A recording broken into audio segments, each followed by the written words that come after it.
Brooksby now takes advantage of a slip from Pete. Brooksby towards the edge of the area, cuts in field, takes a shot from distance. Wayne Brooksby with the left boot hits the bottom right hand corner, and the former Ferriby man comes back to haunt the side that he once played for.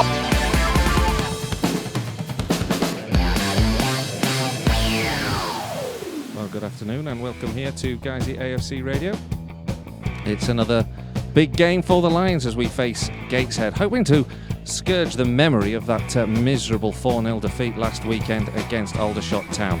The Lions have regrouped and promise a change in the side and formation. Well, Mark Bauer has certainly been talking about shaking things up after that disappointing defeat here at Nethermore Park. But Gateshead will not be an easy task, and they have a fine pedigree in this division, almost getting through to the Football League a couple of seasons ago where they lost in the promotion final to Cambridge United. Full match commentary will be with Colin, Robertson and Chris Bell this afternoon, and we also have coming up very shortly the Meet the Manager recording with Mark Bauer and Danny Boschel this week. So stick with us here on Guiseley AFC Radio.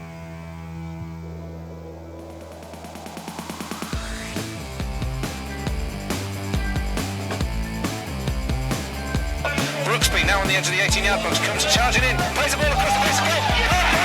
It's into the back of the net, and it's Adam Morris who has scored Guiseley's third. The Lions are in dreamland this evening.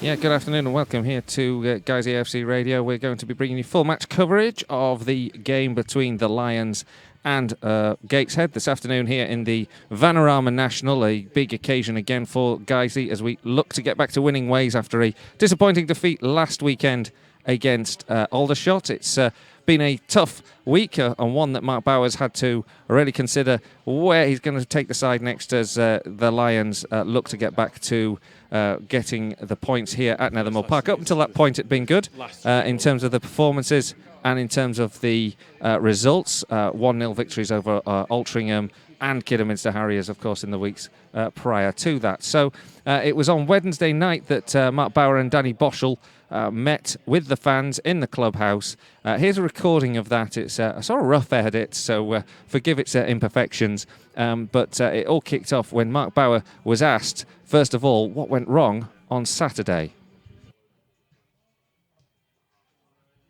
I think the first lesson is the last 3 goals we conceded were from possession that we gave away inside our own half. So if we do that against the teams that we're playing against, we're going to find ourselves in trouble. But also we've not got to get desperate. I think once we went 1-0 down, there was certainly a sense of injustice in the goal, and I think that affected certainly affected the players. And we just went a bit gung-ho, really, trying to score straight away. I think because we have created quite a lot of chances, I think the lads just felt if we went forward, bombed forward, we'd create more chances. But on this occasion, Aldershot, credit to them, they picked us off and put pressure on us. And I think you got to say their finishing was clinical, really. Well, I think I'd just be repeating Bowles really and what he's just said. I think we've got to be clinical at both ends of the pitch. I think you've seen it first game against Welling. We didn't put us chances away there. I think they probably had 2 chances in all game, scored 1, and they come away with 3 points. Saturday, first 20-25 minutes, I think there were only 1-2 in it, to be honest with you. We'd have put us chances away. Could have been a totally different game. So I think obviously at better level you're at, your mistakes get punished, so just got to be, like you said, not as gung-ho and be a bit more. I think especially when we're at home, I think we go out sometimes and we just go attack. I think we've got to be a bit more, sensible in how we play really, and like I say, learn from Saturday. Well, I think every team in this league, bar the 3 or 4 teams that are part time, we're going to have that advantage over us. I think in terms of the physical fitness and that pace and what they had in the side, I think the fact that we were playing our 5th game in 15 days as a part-time team, I think that certainly played a part. But what they did was, once they got in front, early on we were getting in behind them. Nicky Bosch got round the back a few times. Wayne got in loads of times round the back. But what they did was drop further back. So that invited us onto them, which left a lot of space for them to exploit.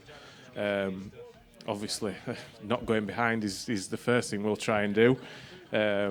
But no, we just got to be a bit cleverer. I think if we throw too many bodies forward, which I think we did at times in that second part of the first half, and certainly then early on in the second half as well, you know, you leave yourselves open to getting picked off, and you know, with the fitness and the pace that those teams have got, there is more chance that they'll exploit it.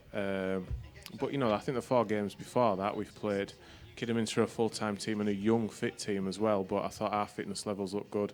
Barrow have gone full-time, and I think we matched them fitness-wise as well. It can, at times, when you're a team that's behind and you're throwing bodies forward late on in a game, you know, that ball breaks, they've maybe made a few substitutions, fresh legs on, you do look a little bit leggy and a little bit disorganised, but that's just in an attempt to try and get back in the game. I think the more games we play, the lads will get fitter, and you know, if we can get lads playing regularly, I think it does go a long way to sort of getting rid of that full-time, the full-time sort of benefit that the full-time teams get. Obviously, we'd rather be full-time. I'd like to be in every day with them. You know, we'd like to have had them in Monday, Tuesday, Thursday, Friday in preparation for Saturday. But you know, we've signed up for this. This is where we are, and we've got to make the most of it. Well, I think obviously it's first time guys have been at this level, so I think it's new to everyone. It's certainly new to us. You know, we've either been full-time and done it full-time all the time. Obviously, like we've been part-time at Conference North, so I think it's new to everyone, new to a lot of the players as well. That you're going to be playing, you're part-time, but you're playing against full-time teams, and like Bow said, this is where we're at. We've got to try and get, you know, there's going to be times when their fitness is going to be better than us, and I think Saturday, I think it's a prime example where we played 5 games in 14 days. And it was hot Saturday as well. I think it took its toll second half, especially after the 3rd goal went in as well. I think it sort of killed the game a bit. But no, we've just got to get on with that and try and keep the lads as fit as they can. But like going back to your question, it's new to us all. We're all learning from it. I think for us as a club, as a part-time club, it's very difficult to work on an individual single piece of skill for one player. You know, at the minute with us playing 2 games a week, you generally get 1 training session. So in that, we need to do, you know, the sort of sharpness stuff to get the lads sharp and ready for the game. Little bits of tactical stuff and fitting everything in, and then focusing on one individual point is difficult. You know, the lads will stay behind at the end of training, and you know, you get your full-backs practicing that clip down the line, you'll get your centre-halves doing a few headers, your wide players practicing crossing either foot. We do a lot of passing drills, and that's, you know, working both feet and you know, how you controlling it in different ways.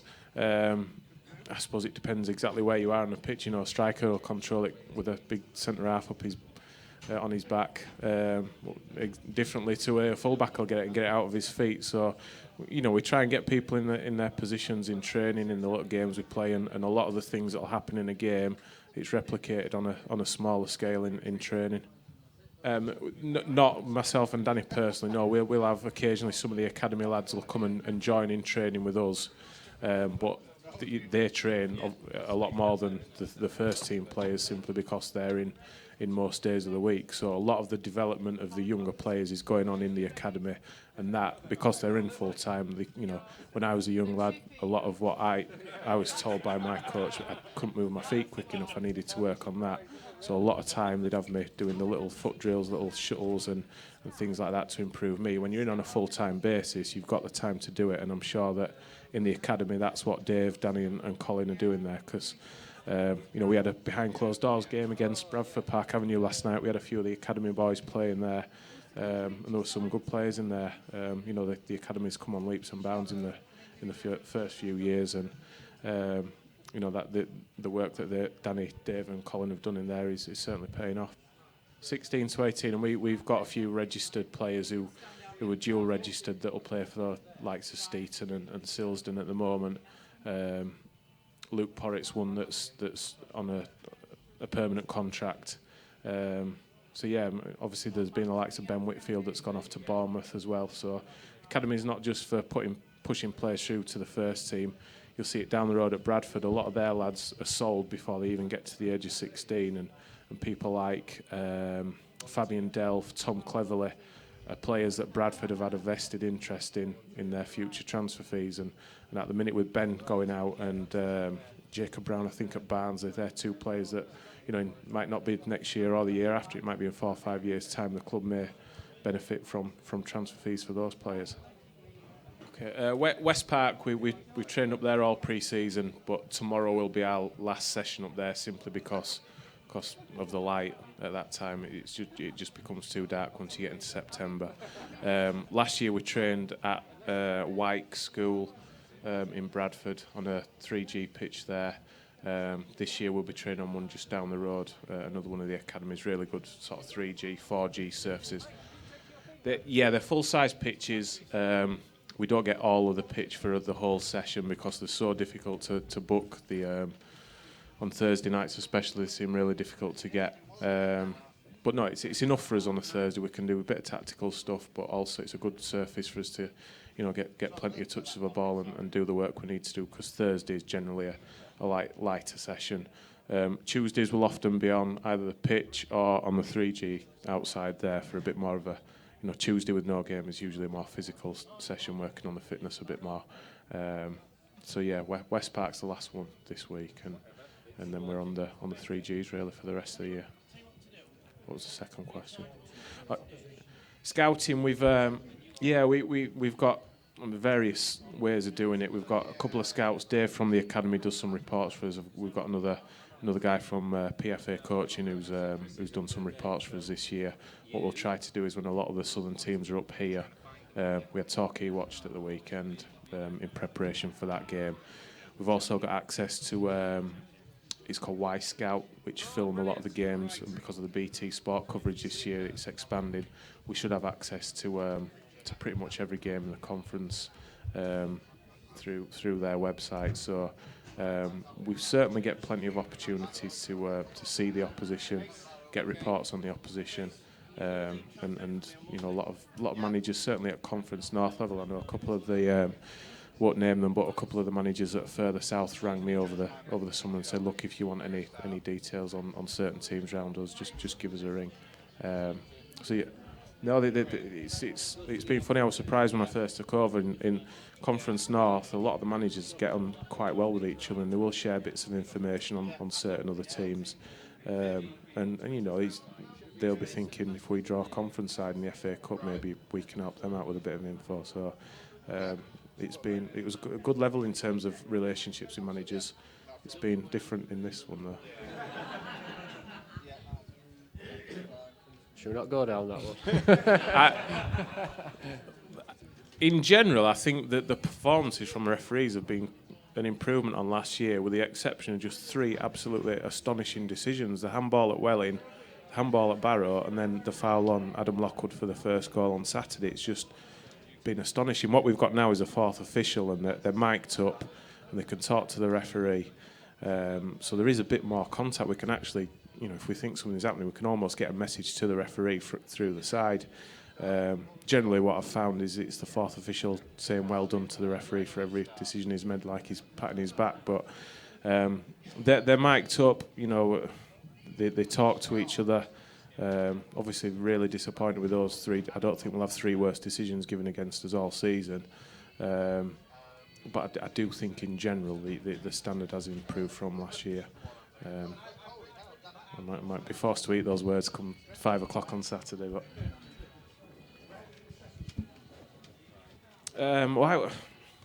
you often feel like you're wasting your time. If you remember the Chorley game in the trophy last year, where the linesman flagged for offside, the player had jumped into Drench and impeded him. They disallowed the goal and then gave the goal. And I don't think anyone in football would say that should have stood, that goal. We went in to see the referee afterwards and said, you know, can you explain this? We need to know what the rule is. I don't understand it.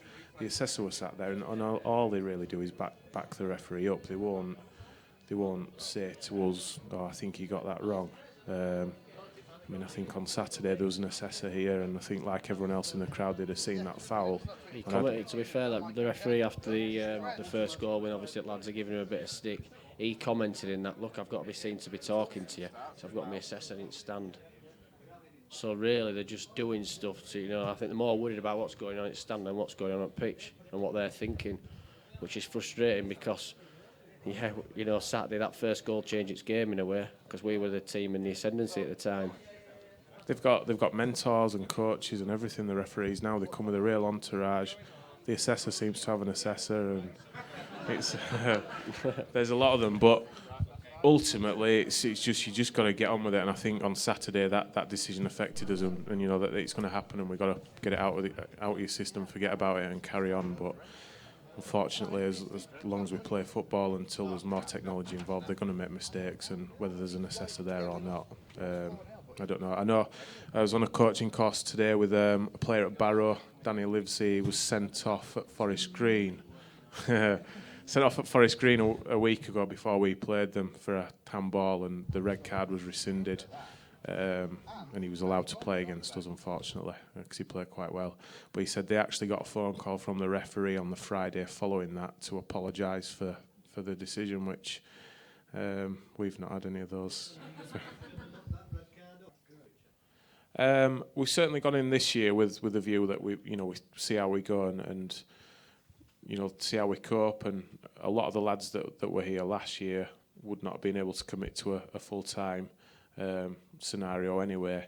I think it's the natural progression. Certainly, I would like to be. It'd be nice, to be at work all week with the players and be able to spend more time, planning and preparing for games. Obviously, we've got to sustain ourselves at this level, and there'd be a lot more finance involved in going full time. It's something that I'd like to do. It's not been, we've not said yes or no in any way to it. But it is more a case of let's see how we go this year. Look to establish ourselves, and we'll take it from there. Really over the last, as long as I've been at Guiseley have traditionally played with a midfield three with the likes of whether it be Barshaw, Andy Holdsworth, Jake, Jack Ray, and Gavin Rother in that little hole position. That's generally how people have known us to play. We've gone away from that a little bit this year so far, just because of the partnership that Boise and Tom Craddock struck up. But we're going to have to change it as we go. Certainly, I think as what we found is early on the pitches have been quite dry as well. So especially at Welling, trying to play through that midfield, it made it difficult. Once you start to get in September, October, and you get the dew on the grass, and you can really move that ball quickly, I think we can afford to play through that midfield area a bit more. I've been surprised with every single team we've played. Have played two up front and just two in midfield against us.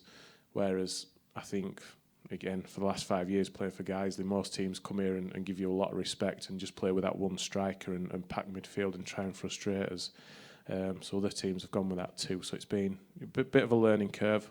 From that point of view, and we just got to try and work out ways to sort of counter that and see which ways suit us best.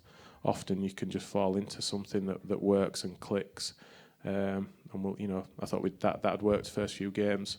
And we'll see if we can, just tweak it a little bit and get something else that works for us. Well, Ben's been out he did his ankle in mid-January, I think it was. He's been out for a long time. He wasn't fit enough to start the football work in pre-season, but was doing a lot of the running. He'd done a full training session before the Bradford Park Avenue game. Played 20-25 minutes in that. Played similar again at Curzon the week after. And we got 90 minutes in him at Ossett on the Tuesday night in a friendly. So he wasn't ready to go into the first team at that point. It's then difficult, because we're only part-time, to get the work into him, the football work, to sharpen him up. And that was obviously one of the main reasons we had the game last night against Park Avenue, to get a few of the lads, but especially Ben, some proper game time and step him up. It may be that he comes back into the 16 on Saturdays, a lot closer now. His ankle's feeling good. He's been training. Had a good week this week, so he's thereabouts. Just that match fitness he can't replicate until you chuck him in. Yeah, I don't think we need to rush him. No, I don't think he's not being rushed back. Had something happened to Danny Lowe, then that first game of the season he might have been chucked in and really risked, because that's where we are with the squad that we've got. But I think Lowe's played well so far. What it does give us is that option to maybe play with three centre halves and have Ben as a sort of pushed on wing back as well. So when we kept both of them, we knew that both could do sort of 3 positions as a left wing back, left back, or a sort of left-sided centre half of a 3. So 2 quality players. I think we've been spoilt really in that position. Ollie's he's still. Well, yeah. Thing is, when we signed Ollie come to obviously Mark and things. Just I think before I come back on it actually. I think he obviously been where he's been, Norwich and stuff. Obviously had his injury problems, and we knew that what we were taking on really. That you've got to sort of like manage him. He's got bad groins, he's got a bad back, he's got a bad stomach. But what Ollie can do is he can. If he's on song, he's without doubt the best player in the league. Definitely the league just come out of. And you have to use him as an impact player sometimes as well. But you can't train all the time. You've just basically he comes and he obviously liaises with Martin and what he can do really, doesn't he? Yeah, we've had him seeing specialists. He's had scans and trying to get to the bottom of it. There's nothing that really shows up that people think that's what we need to do. He's tried a few different things. He pays for a lot of stuff himself to go to along with what the club's done as well. So I feel really sorry for him if I were sat there being Ollie Johnson with the talent he's got and he's been restricted by. You almost think it'd be better if he just broke his leg and he knew what he was doing. He'd get recovered from it and come back. But the fact that it's ongoing and can't really get to the bottom of it must be so frustrating for him. But he's progressed slowly, I'd say, over pre-season. He's gradually getting better. His comment to Martin the other night was that it's the best he's felt and he was going at some pace. So with him being, like we talked about Ben Parker as a defender, to come back he needs to be right. The thing with OJ is, if he's back training, he trains a couple of sessions, we can get him on the bench, he can come on for 20, 25 minutes and make the impact that he's made for us before. So we're hoping that he's not too far away and he's not had any setbacks recently and he's progressed reasonably okay.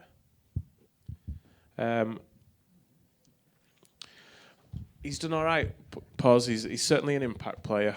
I think he certainly needs to get some first team games. I think he needs to be playing regularly. He's definitely got potential and that pace he's got. You can't replicate that. That's just something that I'd love to have had myself. He's a young player, needs to learn the game a bit more. I think he'd certainly benefit from playing a bit more man's football. We had him out at Farsley last year, and he was a little bit in and out of their team. But I think he's certainly much closer. He's done well in pre-season, and he did okay in the game last night as well, didn't he? But we'd like to get him out probably to a higher level than Farsley to play some games for him to really push on. I mean, with Gavin Rother is injured at the minute, so he might be in the squad on Saturday. And with 2 games in 3 days, we may see him this weekend. We don't know, but he definitely would benefit from a good spell of playing 5, 6, 7 games. Whether he's quite ready to do that at conference level or not, I'm not too sure yet. He's got a lot to work on. He's got good pace and coming on as an impact player maybe is what he'd be best suited for us at this level, I think, at the minute. But to play regularly, he certainly needs to get some more games under his belt and just learn the game a bit more and use the qualities that he's got better than he is doing. I think we've got to try and just make sure that the lads that are not playing are in a position where if they are called upon, they're fit enough to come into the side. I know obviously now with him being out, we're not going to get him back for another 3.5 weeks. But once it goes beyond that 28 days, if we were to extend the loan, we can get a 24-hour recall. So what you've got is a player that's match fit. That if we needed him back, he could come straight back in. I think Hawley well, don't you? I think he's a player that needs to be playing games.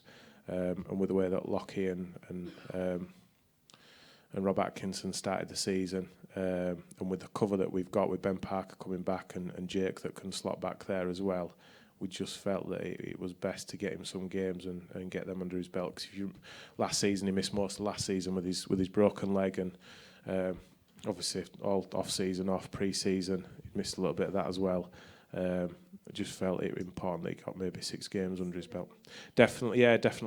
We've, they asked about taking him permanently, which we said, no, not a chance.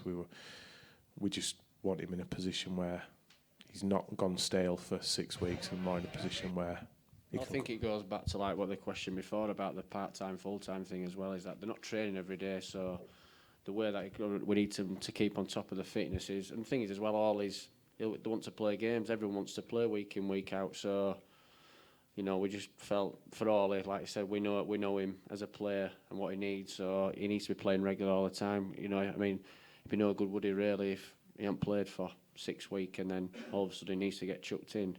It won't benefit, it won't benefit us. So, like Bow said, we aren't going to have him for another 3.5 weeks. But then after that, if we're wanting to extend it and things like that, you've got a 24-hour callback, which is good. There is a transfer window to deal with at this level now for permanent transfers. So the transfer window closes on Monday afternoon for permanent signings. But then you can't do anything for a week. But then after that, you can bring people in on loan. So we're always going to have that ability to be able to bring someone in. It's not like the door closes on Monday and that's it. We've got what we've got, and what we don't want is to have too many players sat with you lot watching the game on a Saturday afternoon. It's difficult. Lads want to play. They want to be playing week in, week out, and if you've got ones that are not even in the 16, I've been there myself. It's not a nice place to be, and you don't want too many players like that. You want to, we want quality and be able to bring other lads in and put pressure on people that are in the team. It's just a balancing act, really, getting it right. And I think at the moment, we've covered for each and every position. We'll obviously always looking out if there's someone that fits the bill and can come in and improve us, then we'll do our best to get them in. It's constant. It's constant.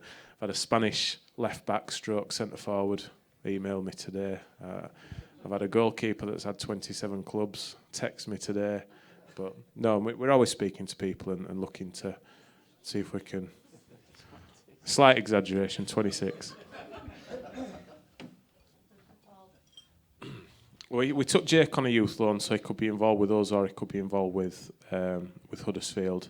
Just felt with what we'd seen in the two pre-season friendlies he'd played, and really with how well Nicky Boschella had done in those two. Went into that Curzon Ashton game, and I think I'm right in saying we didn't know what probably our strongest team were for that first game. I think the way we played in that first game, it really made our minds up. Nick had played well, scored a lot of goals pre-season, set goals up as well, so we felt he could do that left-hand side job for us. Yeah, we had Gavin as well, and Jake could come in and the 2 games we'd seen, we just felt with what we had in the squad, we'd go with them as a 16. So it just been a case that for those games that we just couldn't find a place in the 16 for him, and we'd not had any injuries. Team had played relatively well, so we kept that continuity that he'd not got in. It's I wouldn't say it's a constant search, really. It just takes over your life. The job absolutely takes over your life. When I get home at night, we both do it. We're on the iPad, we're on the laptop. You're looking who's played here, who's not playing there. Wonder if he might come out to us. I know him. He knows that guy. It is constant looking for players and seeing who might be able to improve you. Speaking to people at lower levels, see who's doing well down there. Going out to games. Monday nights quite often. I think the big thing this year as well, what we've found, obviously we've stepped up a level, is the likes of Lockwood, Atkinson, Hatfield, Craddock, the players, if you wanted to step up and go to that next level, those are sort of like the players you're looking to get, but it's a big decision for them. Obviously with guys who's still being part-time, that's what we've had this summer, is that, they've sort of like, whether they want to drop to that, and go part-time really, they still want to stay full-time, so we've had that, haven't we, all summer. Yeah. It's that some of them have took some persuading when we got there, didn't we, what we wanted. It is, there's a couple of others that we missed out on potentially because, or they missed out on us in effect. We were approached players in May who'd been full-time. they said, thank you, but I'm looking to stay full time. We've gone and signed other players in the meantime. I've had a phone call halfway through July saying, "Oh, is that offer still there? I'm still not fixed up," and it works both ways. But generally, players they want to be full time footballers. Not most of them not for the status, although one or two do quite like to say that. But really, they want to improve, and being on a training ground 4 or 5 days a week helps them as a player and helps them improve. For one or two, what we are basically now is pretty much the highest placed part-time football club in the area. So we've got to be looking for those lads that have decent jobs but are very good footballers and want to carry on with that. Ideally, I'd like to would like us to be full time and working with everyone every day. I think it'd be easier to bring people in, but it's been difficult, but you enjoy it. It's good talking to people and finding out their thoughts. You get to know a lot about others as well. Ask his missus, is that? Yeah. I think teams, from what we've seen so far, teams are going to come here and take us on. They're going to play with 2 up front. What we've found before is teams have come and played 1 up front. They've put 10 men behind the ball, and as much as you pass it about, it's very difficult to break that down no matter what level you're playing at. So, often it can become that more direct ball becomes your out, and what we'll find better pitches at this level, and teams will be more used to being able to pass it. But I think teams will come and take us on, and I think with what we've got, to 2 strong centre halves, or more than 2 strong centre halves in the squad, and a bit of pace on the break with the likes of Wayne, Gavin Rothery, OJ when he's fit, then teams might come onto us, and we've got to look to hit them on the counter attack. But no, I think teams will come and take the game to us more than they ever have done in the past. I think there'll be a mix of styles. Wrexham are renowned now with Gary Mills for playing really good football and playing from the back. A couple of the other teams will come and just lump it in your box, and it's we've got to deal with all that. And a few lads that just feel very well. We've both obviously where we've played, right, we've got good links with professional clubs, and I think it's something we have kept on top of over at summer, because like you say, with the loan market and things like that, it might be something that we need to, an avenue we need to go down. So we're always keeping in touch with them people. You find out about players as well. One thing we can do is we get offered a lad that maybe may have been on trial at Bury, where we know a couple of the staff there. We can find a bit about them, because one thing that we are keen on is when we bring people in, they're not just good players but the right characters as well. They've got to fit in, and finding out, knowing as many people as possible helps you find out what people are like. The manager actually added a new fine to the fine list on the first week of the season, which was wearing flip-flops with your tracksuit was now a finable offence. Unfortunately, the person that was fined never seems to pay his fines. It's a fine, and if it's not paid, it's doubled weekly, so it's going to be expensive for him. The first target has got to be get to that 50-point mark. Once we got there, if we can get there sooner rather than later, then we can push on. I think if we can finish in the top half, I think that'll be seen as having done well. So I guess that is will be seen as success, the top half, but. It's just got to be careful with targets, because if you get in the top half, then what you're going to do then? Just stop. We're going to kick on and try and go further. So, we just want to stay away from that bottom 4 as much as possible. I think gradually as we get a bit more used to it, and the lads find their feet, and I think we certainly can achieve that. I think you look at Halifax 2 years ago. They came up from a Conference North.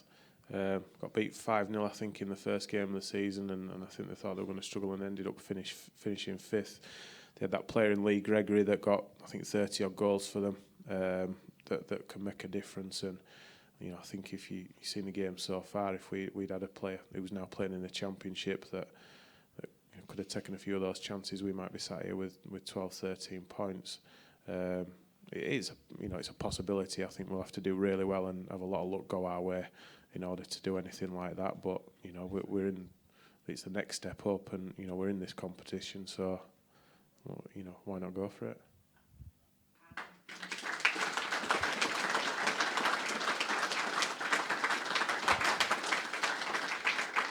Well, that was Mark Bauer and Danny Boschel at the Meet the Manager event that was held in the clubhouse during the week, and it was a great evening and a chance for the fans to ask the management team all sorts of questions, ranged from their views on the officials, on the new ground developments, the choices that they've made in the team selections this season, and it's certainly, I think, an occasion that was greatly appreciated, arranged by the Guiseley AFC Supporters Club.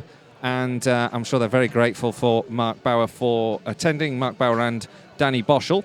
And one of the discussion points was really about team selection and about the individuals that were playing.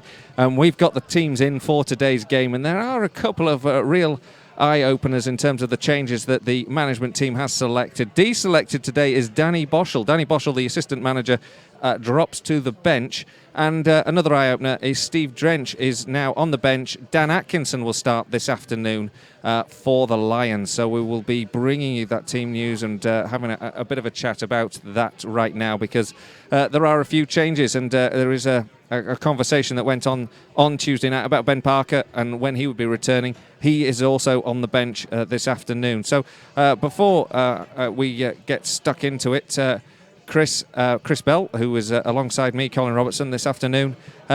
It's going to be an interesting one. Let's just you just run through those teams and give us your view, the Guiseley team today, and give us your view on the changes in the likely formation. It's quite remarkable, isn't it? It really is, because the lineup is as follows: Dan Atkinson in goal, back four of Ryan Toulson, Danny Lowe, Adam Lockwood, and Rob Atkinson. The two central holding types of Jake Lawler and Will Hatfield. In front of them, three attack midfielders with Wayne Brooksby on the right, Nicky Boschel on the left, and Zach Thompson comes back into the lineup. And then Tom Craddock is left to play up front on his own. It's quite a staggering amount of changes, isn't it, Colin? Because you look at the bench: Steve Drench, Ben Parker, Danny Boschel, Adam Boyes, and Liam Dickinson. Formation-wise, that's 4-5-1. So Tom Craddock's going to have to plough alone for it. It's a lot of work for him to do in that setup. It is. I mean, he's showing these first few games that he can. He gives 110%. He will run his socks off. He'll chase every lost cause. However, a lot of the supply that he's had from the half chances has come from the strike partner that he's had in Adam Boyes. So, he's going to have even more work to do in this one. He's going to be relying on the likes of Brooksby and Boschel from the flanks and Zach Thompson through the middle to get up and support him. As we say, so 4-5-1, probably the 4-2-3-1 formation that we see more often, just with the two holding mids. But as I say, selection-wise, it's quite remarkable. So it's quite a change. We thought the lineup looked fairly settled in the first four games. We were commenting just how predictable it was almost, and we've had quite a few changes today. And I think, looking at that defensive back four, Ryan Toulson, I think he merits a place back at right back. When he's come on, he's certainly shown great endeavour getting forward and has been solid defensively too. Apart from that, obviously Danny Lowe, Lockwood and Rob Atkinson maintain their positions in the side. So, I guess it's really more the marquee changes rather than the spine of the team that's changed. Yeah, absolutely. I mean, to be fair, after last week's defeat, 4-0, defensively it was pretty much a bit of a horror show, to be honest. You would have expected if there was going to be changes made, they would have come across that back four. That isn't strictly the case, as we say. Hatfield still plays. He's just been pushed forward. That has allowed Ryan Toulson to come in at right back. We know what he can give to this team, so it's just the likes of Drench and Boyes for me that are the two notable absentees, because Boyes is the man that gets the goals, and Steve Drench has always been the man at Guiseley that will stop them. Well, let's just take a quick look at this Gateshead side. We know we've got some listeners from Gateshead this afternoon. You're very welcome, and we do try to call things as neutrally as we can, although bear in mind we are Guiseley through and through here. And we will try and call it as we see it and as fairly. But in terms of your lineup today, Sam Russell in goal, Craig Baxter, Jamie Chandler, James Curtis, the left back, Jordan Cranston. Across the midfield, Josh Gillies at right mid, and then Simon Ramsden, Paddy McLaughlin, and Jamie Chandler, and across up front Ryan Bowman, who scored those 6 goals already, and Danny Johnson. So again, a team that we will no doubt have plenty to fear, and especially that man Ryan Bowman, who's been banging the goals in. Yeah, absolutely. You know, he's a summer signing. He's made a very, very long move north, having been at Torquay last season to Gateshead this season, one extreme to the other geographically. But as you say, he's been banging them in. 6 goals, I think it is already this season. They've got a very strong side. They've got experience in the likes of Russell. The centre halves of James Curtis and Ben Clark been there for a long, long time together. It's a very strong team. And it's, you know, it's a credit to guys in it that these are the sides that we're going to be facing this season. These strong teams that have been around at this level for some time. And we look at the bench: Matthew Patterson, Rob Ramshaw, John Shaw, Jimmy Phillipson, Paul Woolston. You know, John Shaw, the name that really strikes the chord, doesn't it? When you look and you think, oh, crikey, that's a man you can bring off the bench and introduce into play. It's a very strong lineup, it seems. It is. As I said, the bench for me, Rob Ramshaw is one of the best young-ish talent. I think he's about 21, 22 now, so perhaps he's not the young talent that he was, but he's a very creative player. And you say John Shaw, I'm sure he won't mind me saying this, he's been there around the block a few times. He's, you know, made many league appearances, many non-league appearances. I saw him back end of last season against Grimsby at Blundell Park, and he was filling in at centre half. That's the kind of stature he's got about him. So, you know, if he comes on, he's going to be a massive, massive handful. Well, we're about 10 minutes from kick-off. Let's just hear Chris's interview. He spoke with Adam Lockwood at the end of that game against Aldershot, one to forget there, and spoke to the captain to find out what his views were on the game.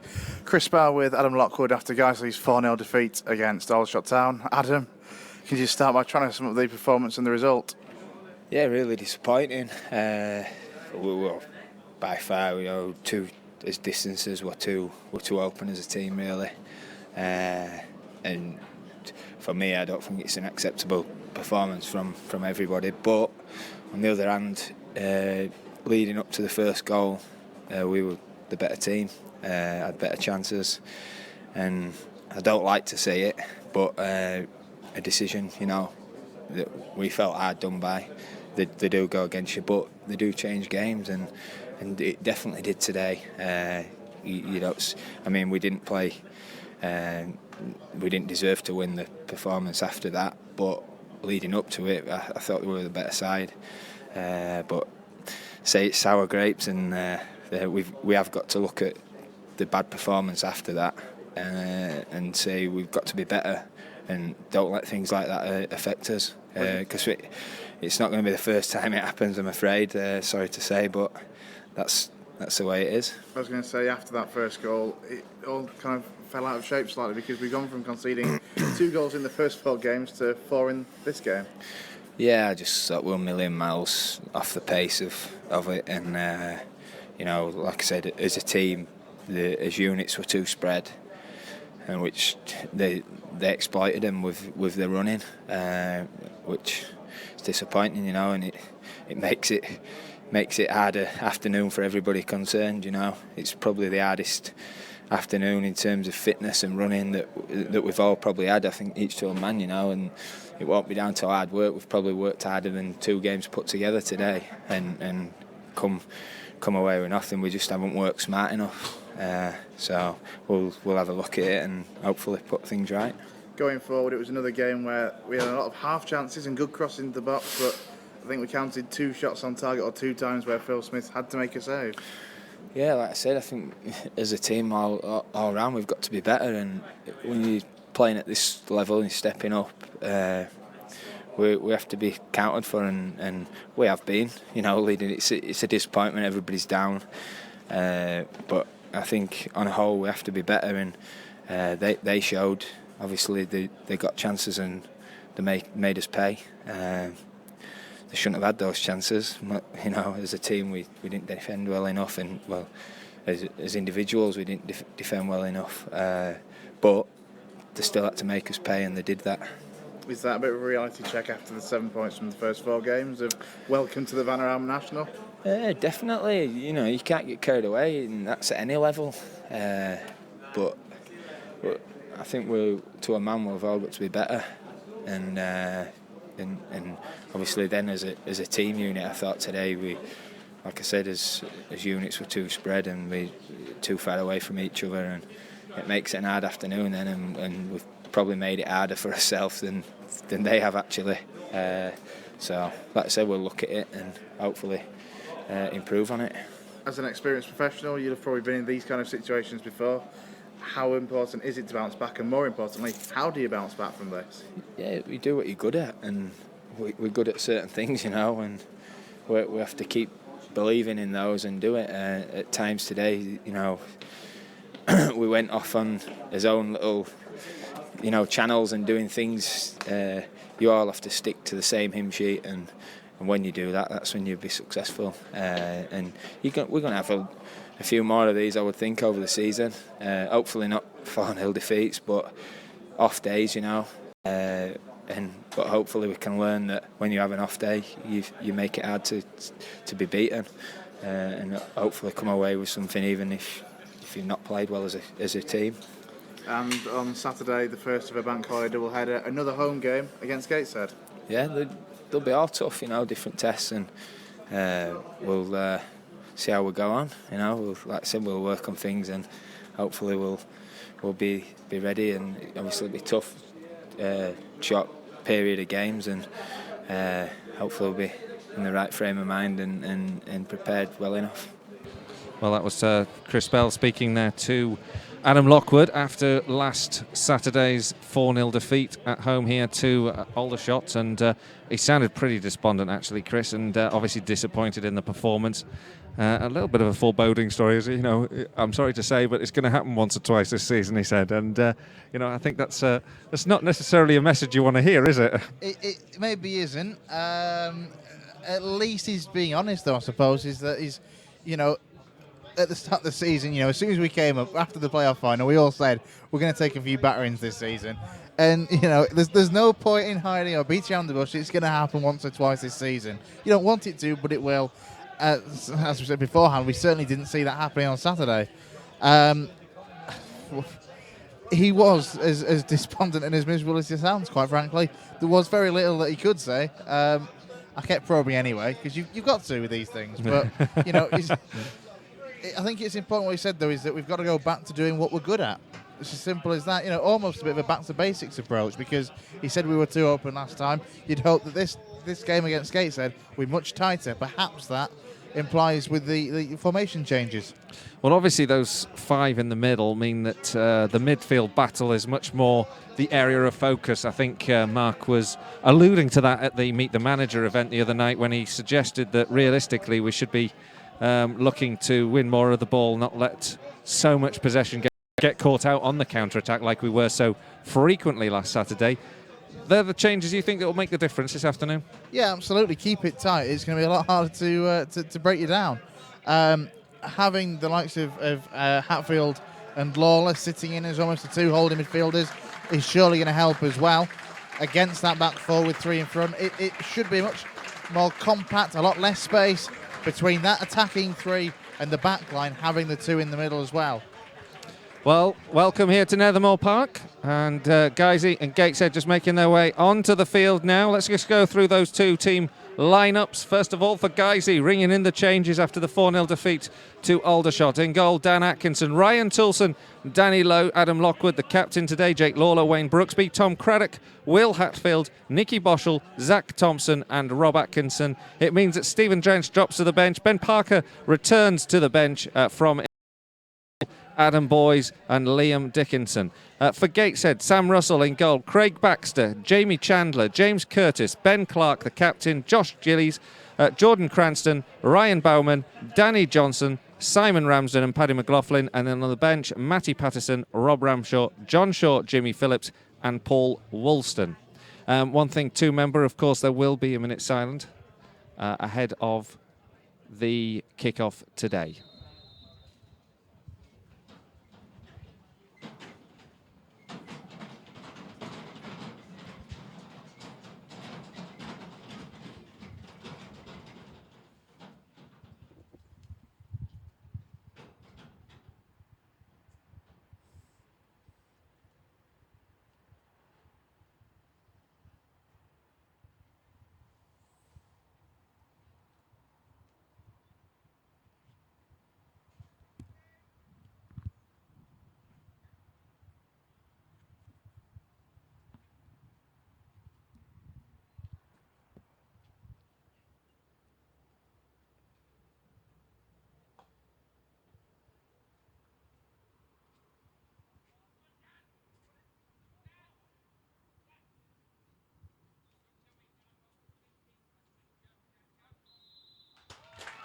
Immaculately observed minute silence. The sounds you might have heard were the cricket game going on in the field opposite, which of course didn't stop. But that, of course, was a moment to reflect on the tragedy that happened last weekend at the Shoreham Air Show, and in unity with Worthing United, who lost their players Matthew Grimstone and Jacob Schilt this weekend.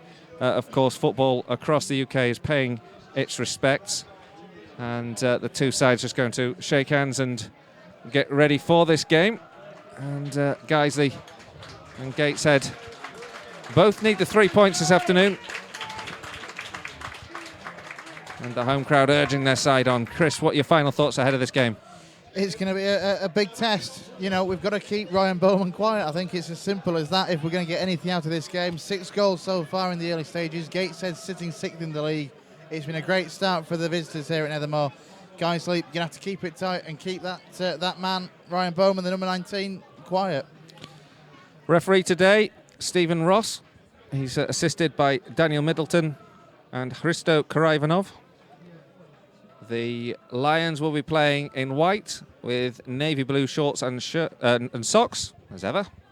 Gateshead in their away kit, which is light blue with maroon sleeves. And just a sight there of the back line, just getting themselves ready. Not least Ryan Tilson, or Jake Lawler rather, just doing his shoelaces whilst the goal nets are checked over. You'd have hoped he'd done that in the changing room beforehand, wouldn't you? Let's hope that doesn't trip him up. Hey, see what he did there. One thing that has to be said as well is what an opportunity this is for Dan Atkinson, because of course if he has a blinder, it gives him a massive opportunity to put on some prolonged pressure. We're not entirely sure the reasons behind the changes in goal, but what we know is the stalwart that Stephen Gentry has been. Dan Atkinson, given his first start of the season, it's a big opportunity for the youngster. Yeah, great opportunity for young Dan Atkinson in the goal for Guiseley today. Don't forget, if you are online, want to share any comments about the game with us. If they're clean, we might even read them out. You can tweet us at Guiseley Radio. Referee just going through the final count-up of the players that are on the field. And we're about to get underway here at a brisk Nethermore. The weather good, not so hot as last weekend, which I think was a part of the problem for Guiseley as we tired late on. It was very difficult playing conditions this afternoon. It's almost perfect, isn't it? It's cool, a slight breeze and overcast, so there's no glaring sun. So good conditions for football this afternoon. And Gateshead will get us underway. Referee Stephen Ross blows the whistle and off we go. The ball played out to the left-hand side and out of play for a Guiseley throw. That's the first action of the game inside the Lions half, about level with the centre circle. Ryan Tilson launches a long one down the channel, which is headed up in the air by McLaughlin, then back in towards Craddock, but he's well beaten to it by the captain Ben Clark, who heads away. But Guiseley still come forward now, and a good surging run come from Zach Thompson, but he couldn't get past the right back Baxter, and in the end Gateshead get it up to the halfway line. Danilo battling up there with Johnson. Jake Lawler in midfield now, up against Simon Ramsden. Ramsden surges over the halfway line, plays the ball to the left hand side, picked up here by McLaughlin. He's got 2 to beat, including Jake Lawler. He does get the ball into the box in the direction of that man Ryan Bowman, but it's tidied up well and played out up to the halfway line before Clark gets a firm header on the halfway line. And Gateshead win possession back here with Baxter on the right-hand side. The right back in an advanced position, curls the ball into the box up towards the penalty spot. There's a shout for the challenge of Adam Lockwood on Johnson, but no real conviction in the shout, and nonetheless it's back with the goalkeeper, Dan Atkinson. No, there was no real appeals there from the other Gateshead players after Johnson went down. Now Guiseley trying to defend against Bowman on the right-hand side.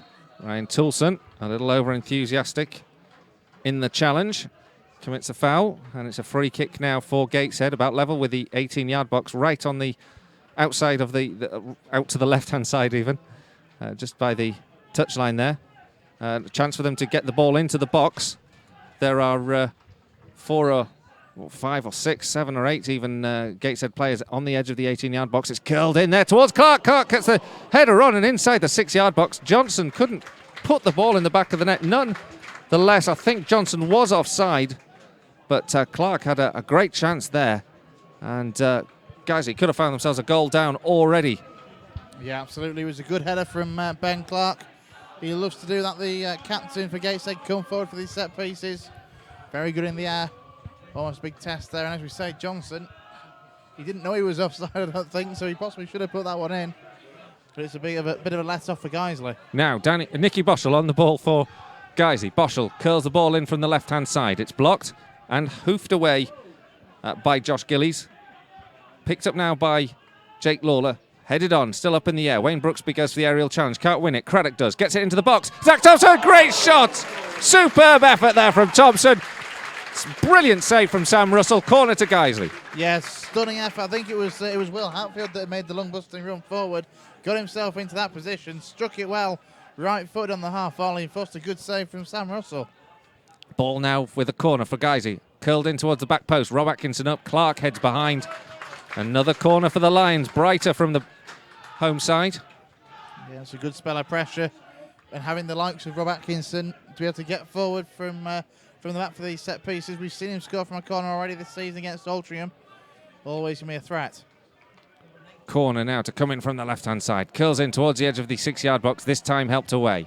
Picked up again by Hatfield. Hatfield, good bit of control. Curls, gets the ball into the box, takes a deflection. Another corner to Guiseley. And after there could have been a goal down early doors in this game, beginning to turn the screw at the other end. Yeah, they've suddenly woken up, haven't they? That let-off that they had at the defensive end. Hatfield's looked lively. Couple of shots already in another corner. Corner comes in towards the 6-yard box, helped away. And again out for yet another corner to Guiseley. Yeah, that's Clark again there with the header, just this time putting it behind. So this is 4 in a row for Guiseley now. We're just waiting for another ball to turn back, and that just takes some of the pace out of it for a moment. It got stuck in the netting behind the goal at the railway end. Guiseley 0. Gateshead 0. Corner coming in from the left-hand side. Again, Hatfield will take. Kills this one in towards the back post. Up there, and it's punched away by the goalkeeper, Sam Russell. Keep getting me Thompsons and me Hatfields mixed up. That was a corner from Zach Thompson. The curl in towards the back post, punched away, and it's another corner to Guiseley. Yeah, all Sam Russell could do there was get fingertips and tip it behind again. Corner comes into the box. It's 6s and 7s. Guys, you have a chance to get the ball goal bound, but Jake Lawler has to go away from goal. Plays it back to Craddock. Craddock just can't get the connection, and it's behind for a goal kick. Yeah, possibly the worst delivery the lot that actually possibly caused the most problems, because it did drop inside the 18-yard box. As it was, Craddock's shot wasn't ever really going to test Russell. 5 minutes gone. Goalless, but a very bright start for the Lions, and there's been a chance for Gateshead as well. It's been a very eventful game. The bad news from my perspective is I got 4 minutes on the first goal draw. I actually thought I was in with a shout there if we had 4 corners in a row. Guiseley now having to defend because Gateshead have a free kick inside their own half, taken by the goalkeeper, Sam Russell, up towards the edge of the area, drilled in towards goal by Gillies, but it's comfortably held by Dan Atkinson. Yeah, it wasn't the most powerful of shots towards Atkinson. Clearance from Atkinson almost finds its way through to Craddock, bounces off him to Nicky Boschel, back out here to Craddock on the left-hand side. The flag's up anyway. Baxter was always going to win the ball, but a great delivery from Atkinson. It came behind Craddock and he clipped it with his back heel and lost possession. It fell kindly for Nicky Boschel, but he couldn't pick out a pass, and anyway Craddock was offside. Yeah, it was Nicky Boschel just trying to lift it between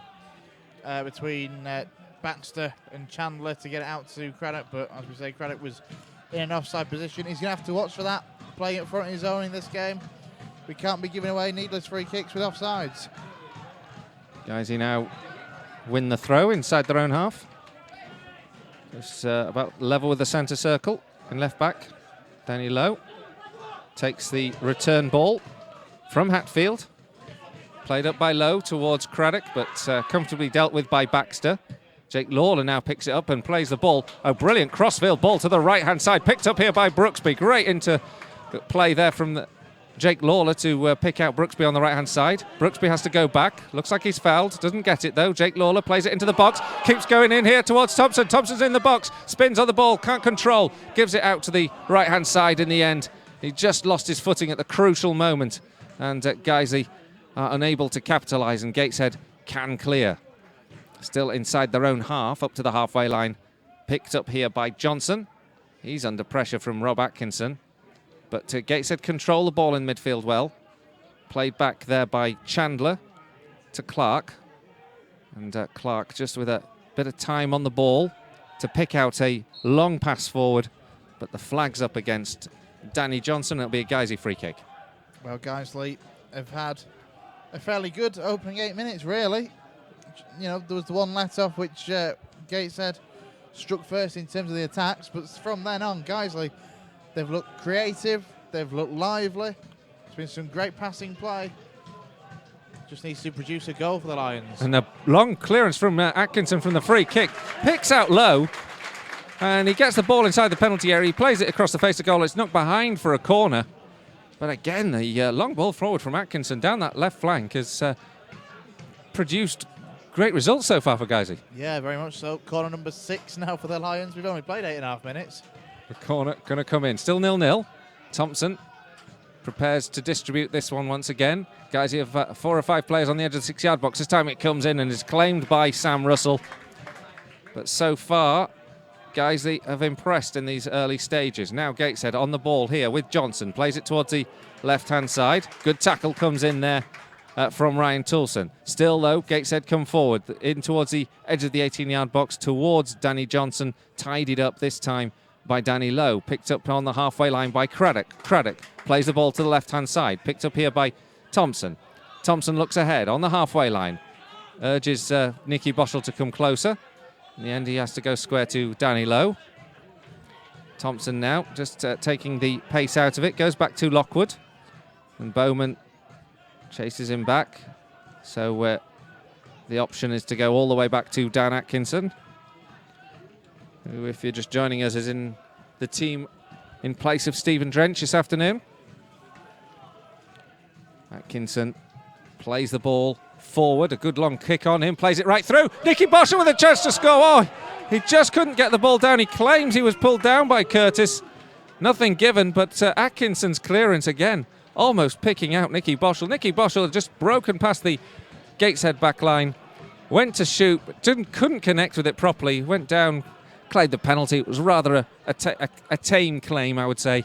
And it's gone behind for a goal kick. Yeah, there was only a couple of other guys who played, I think, lots of Craddock and Thompson that were appealing for that. But once again, the distribution from Dan Atkinson has been superb in these opening stages. It's something we've always praised Stephen Drench for. It looks like Dan Atkinson has been taking lessons. Jake Lawler's having a very bright start to this game, winning the ball back off the Gateshead attacking line.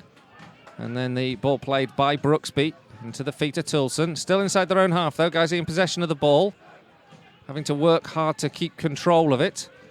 Played out now to the left back, Danny Lowe. Lowe just up from his own goal area. Sends it long up towards Craddock. Craddock won't win that one. 2 visiting players ahead of him, but then a loose ball and a chance here for Guiseley to capitalise. Wayne Brooksby on the edge of the 18-yard box. Shoots. It's blocked. Plays it to the left-hand side. Nicky Boschel into the area, up towards the back post where Hatfield was charging forward. Couldn't get on the end of that one, but Guiseley still in possession of the ball. Zach Thompson looks to receive possession. But in the end, there's a bit of a tussle. Guiseley win the ball back here with Nicky Boschel. Another block from Curtis. Picked up by Lowe. Blocked again. This time Curtis gets a foot on the ball, plays it to Gillies. And Guiseley intercept inside the Gateshead half. But the visitors come away with it and come down this left-hand side. Cranston now making the run forward. Plays it square here. Johnson on the edge of the area is blocked. Sorry, it was Gillies rather. And Guiseley can come away now with the ball with Atkinson, who hands possession to Danny Lowe in left back. Danny Lowe chased down by Bowman. Plays it off the striker. And it works its way through to Nicky Boschel. And Guiseley in the end should win the throw on the halfway line, and they do.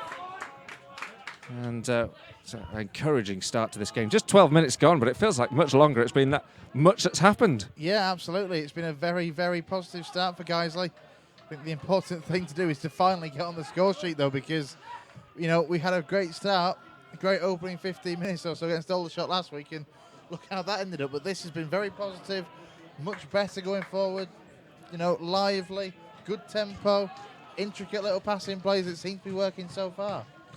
Just got to get it in the onion bag, though, haven't we? That's the problem. It's as simple as that, isn't it? Because we failed to do that after a good spell last week, and, what happened.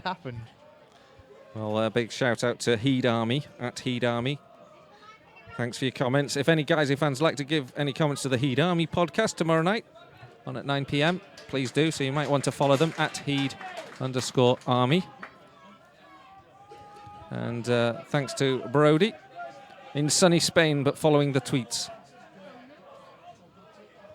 What's wrong with the commentary? Yeah, let's not start that one. Let's not start that one. What's right with the commentary is probably a quicker comment. Gateshead now have the throw on the right-hand side inside the Guiseley half. Baxter.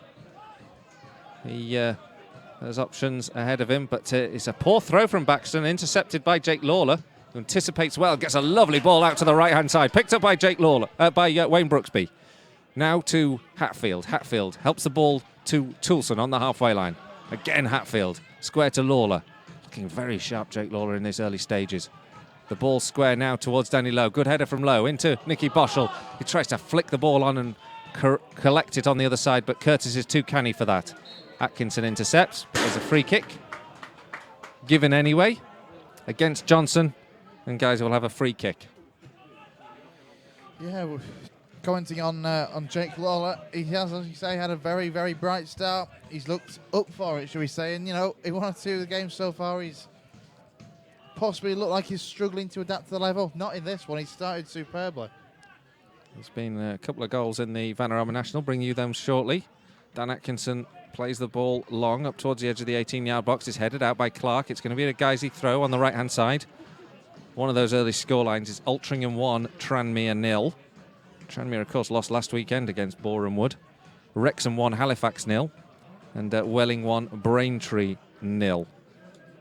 And in the National North, Curzon 0, Fylde 1. Hensford 0, A.F.C. United 1. And Lowestoft 1, Corby 0. So we're just waiting for a throw on the right-hand side, which is taken by Toulson. Played back by Brooksby. Toulson up towards Hatfield. Hatfield and Toulson combine. Find Nicky Boschel, who's trying to turn on the ball on the edge of the 18-yard box. Just a little Turkish slipper in towards Will Hatfield in the penalty area. He goes down as if he's been pushed in the back. Referee waves away the peels. And in the end, there was a half shout, I think, for a penalty claim there. I'm not quite sure whether I could call it one way or the other, but a big shout from the home fans there that Hatfield was bundled over. Yeah, absolutely. It's one of those, isn't it? You've seen them given, but on other days like today, you see them not given. Certainly seemed to be some form of nudge in the back, and it was enough to make Hatfield go down. But the referee hasn't gone with the lines on this one. Curtis, header away. Guiseley pick it up in the centre circle with Hatfield.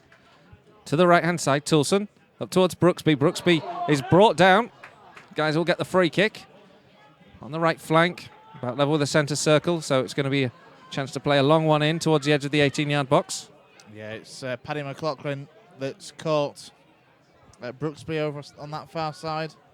Good chance the likes of Zach Thompson now to try and deliver a good ball, but Boschel's over there as well. Yeah, Nicky Boschel just runs up to the ball and runs away. Thompson will deliver in towards a penalty spot, headed away by Curtis. Will Hatfield battling hard on the edge of the 18-yard box to win the ball back, and Guiseley win possession back here with Lowe. Lowe sends it up towards the edge of the 18-yard box. It's flicked on again. Curtis manages to clear. Brooksby drills one in. It's blocked well by Ben Clark. Great defending from the Gateshead captain to prevent Wayne Brooksby getting a drive in on goal, and it's a Guiseley throw on the right-hand side. Yeah, Wayne Brooksby thought he might have taken that quickly. He's waited for Ryan Toulson to come across. We know he can deliver a fair long throw. It's going to be Ryan Toulson this time to launch one into the penalty area. Toulson Toulson up towards the edge of the 6-yard box. It's headed on and into the hands of the goalkeeper. Referee has seen an infringement, so there'll be a free kick anyway for Gateshead. Yeah, I didn't see too much in there.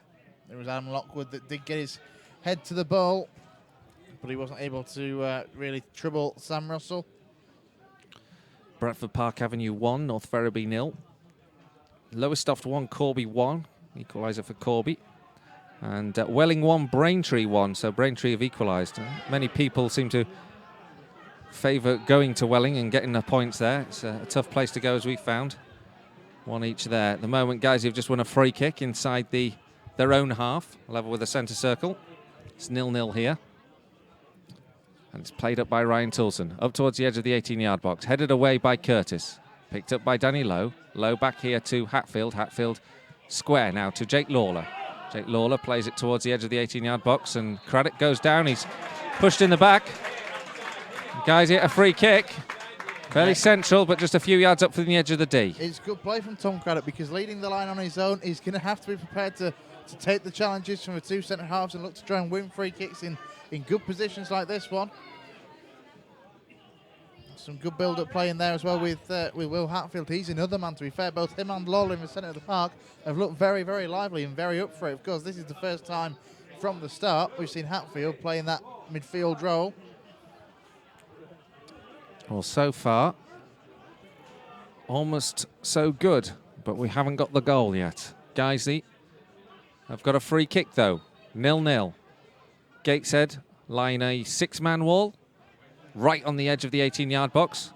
Referee Stephen Ross just making sure they've got back to the right distance. Jake Lawler and Tom Craddock infiltrate that wall. And we have Wayne Brooksby and Nicky Boschel standing over. Nicky Boschel shoots, takes it, saved by the goalkeeper, Sam Russell. Nicky Boschel, before today, the only man to score from a free kick. Almost got a second there. Plays the ball in from Brooksby, headed away by Curtis. And then drilled in, skied over by Zach Thompson. But a good delivery there from Nicky Boschel for that free kick, and a super save from Sam Russell. And again, Guiseley unlucky not to break the deadlock there. Yeah, very much so. Terrific free kick from Nicky Boschel. We saw him get one against Barrow a couple of games ago. Then he was particularly pleased with that one. That one, if it had beaten Sam Russell, would have been even better. Goal kick for Gateshead. Into the Guiseley half, won back by Nicky Boschel, played in towards Tom Craddock. Curtis in between Craddock and the goalkeeper. Craddock doesn't give it up. Curtis shepherds it back. Russell claims. And Gateshead start to work the ball out from Jordan Cranston at left back, plays it upfield. But this time, Ryan Bowman is offside.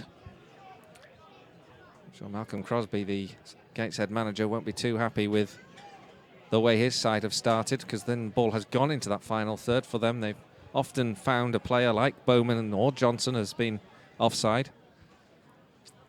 Yeah, and they've been pegged back as well, to be honest, in this opening 20 minutes. Haven't been able to relieve the pressure. Guys, you haven't been able to score yet. 0-0. This time, the free kick is repelled by Gateshead. Claim for a handball against Johnson, which the assistant on this near side, Hristo Karaivanov, who I hope doesn't have to make too many influential calls today. He flags, and guys get the free kick. They play it out to the right-hand side. It's headed away. And guys will have the throw. Toulson, again into the feet of Thompson. Toulson again on the right-hand side. Square now. Thompson just gives him the ball back, so Toulson doesn't want to cross. And in the end, that gives the opportunity to Cranston to clear. Yeah, it was a safety-first approach from Jordan Cranston there in the end, just to hoof that one out of play. Guiseley get the throw here with Toulson, plays the ball in field, and there's groans because Guiseley, it's a loose ball from Toulson, and Clark can clear, but the Lions win the ball back again, and it's played down the right-hand side. Clark clears as far as McLaughlin, deep inside his own half, and the ball goes all the way back to Russell, who hooves the ball up in the air, headed on by Jake Lawler, played away by the Gateshead back line, and then up towards Bowman, helped away by Atkinson.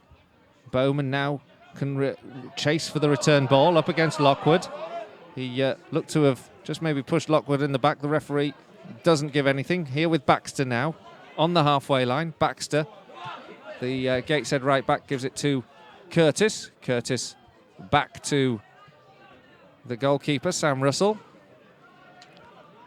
And of course, Curtis was probably the only player involved in that last game when we played here at Nethermore competitively in 2007. Joined the club from local side Washington in 2003. Guiseley, meanwhile, have just rather tamely conceded possession as it went back to goalkeeper Dan Atkinson. This time his clearance wasn't of the quality you'd expect. And it's a throw-in for Gateshead on the halfway line. Yeah, Dan Atkinson's clearance there is, as you probably heard, gone straight out onto the roof of the stand. Have to wait for another ball to come across from the fourth official on that far side.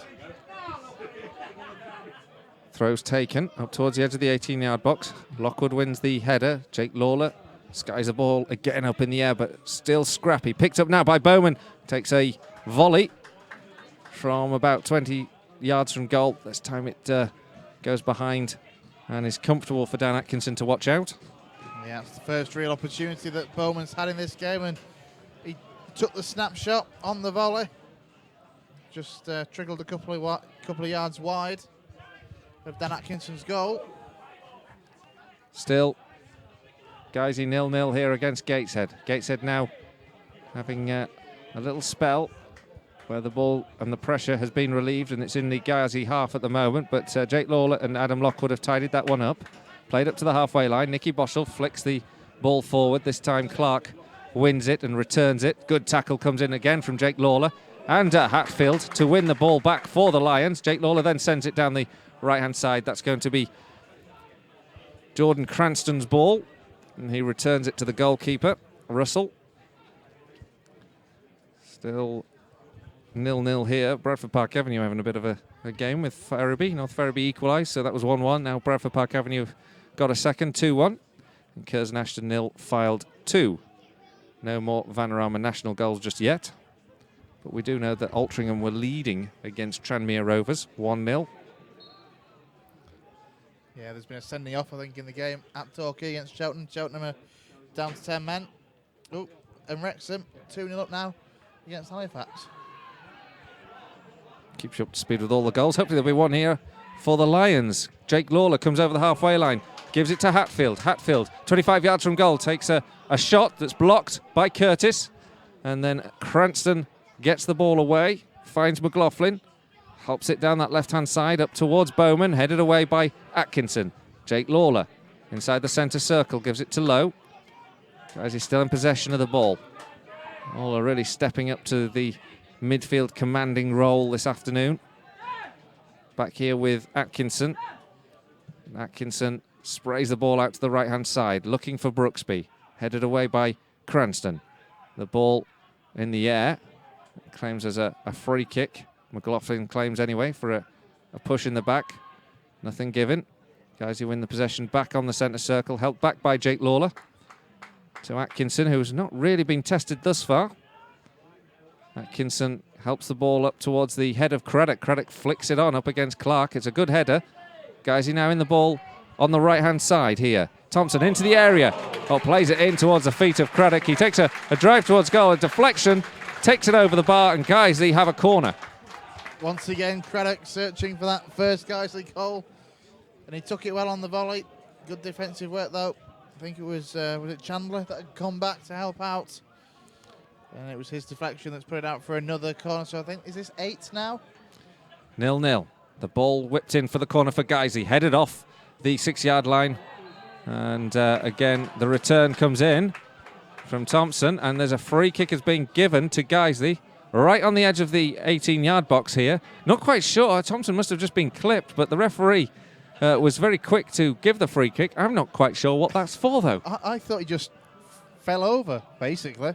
As he struck the balls at Thompson, but the referee has given a free kick, literally, say, right on the edge of the 18-yard box.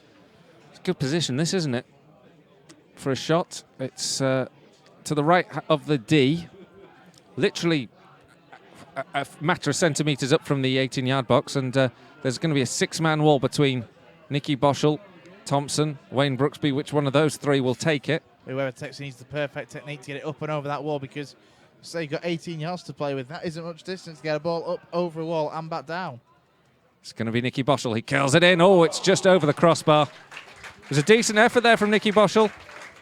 As you rightly say, Chris, difficult to get it up and down with that distance, but it was a good effort again from Nicky Boschel. And behind for a goal kick in the end. Yeah, he did 2 out of 3, didn't he? Got it up, got it over the wall. Just couldn't get it back down underneath the crossbar. Wrexham 2, Halifax 1.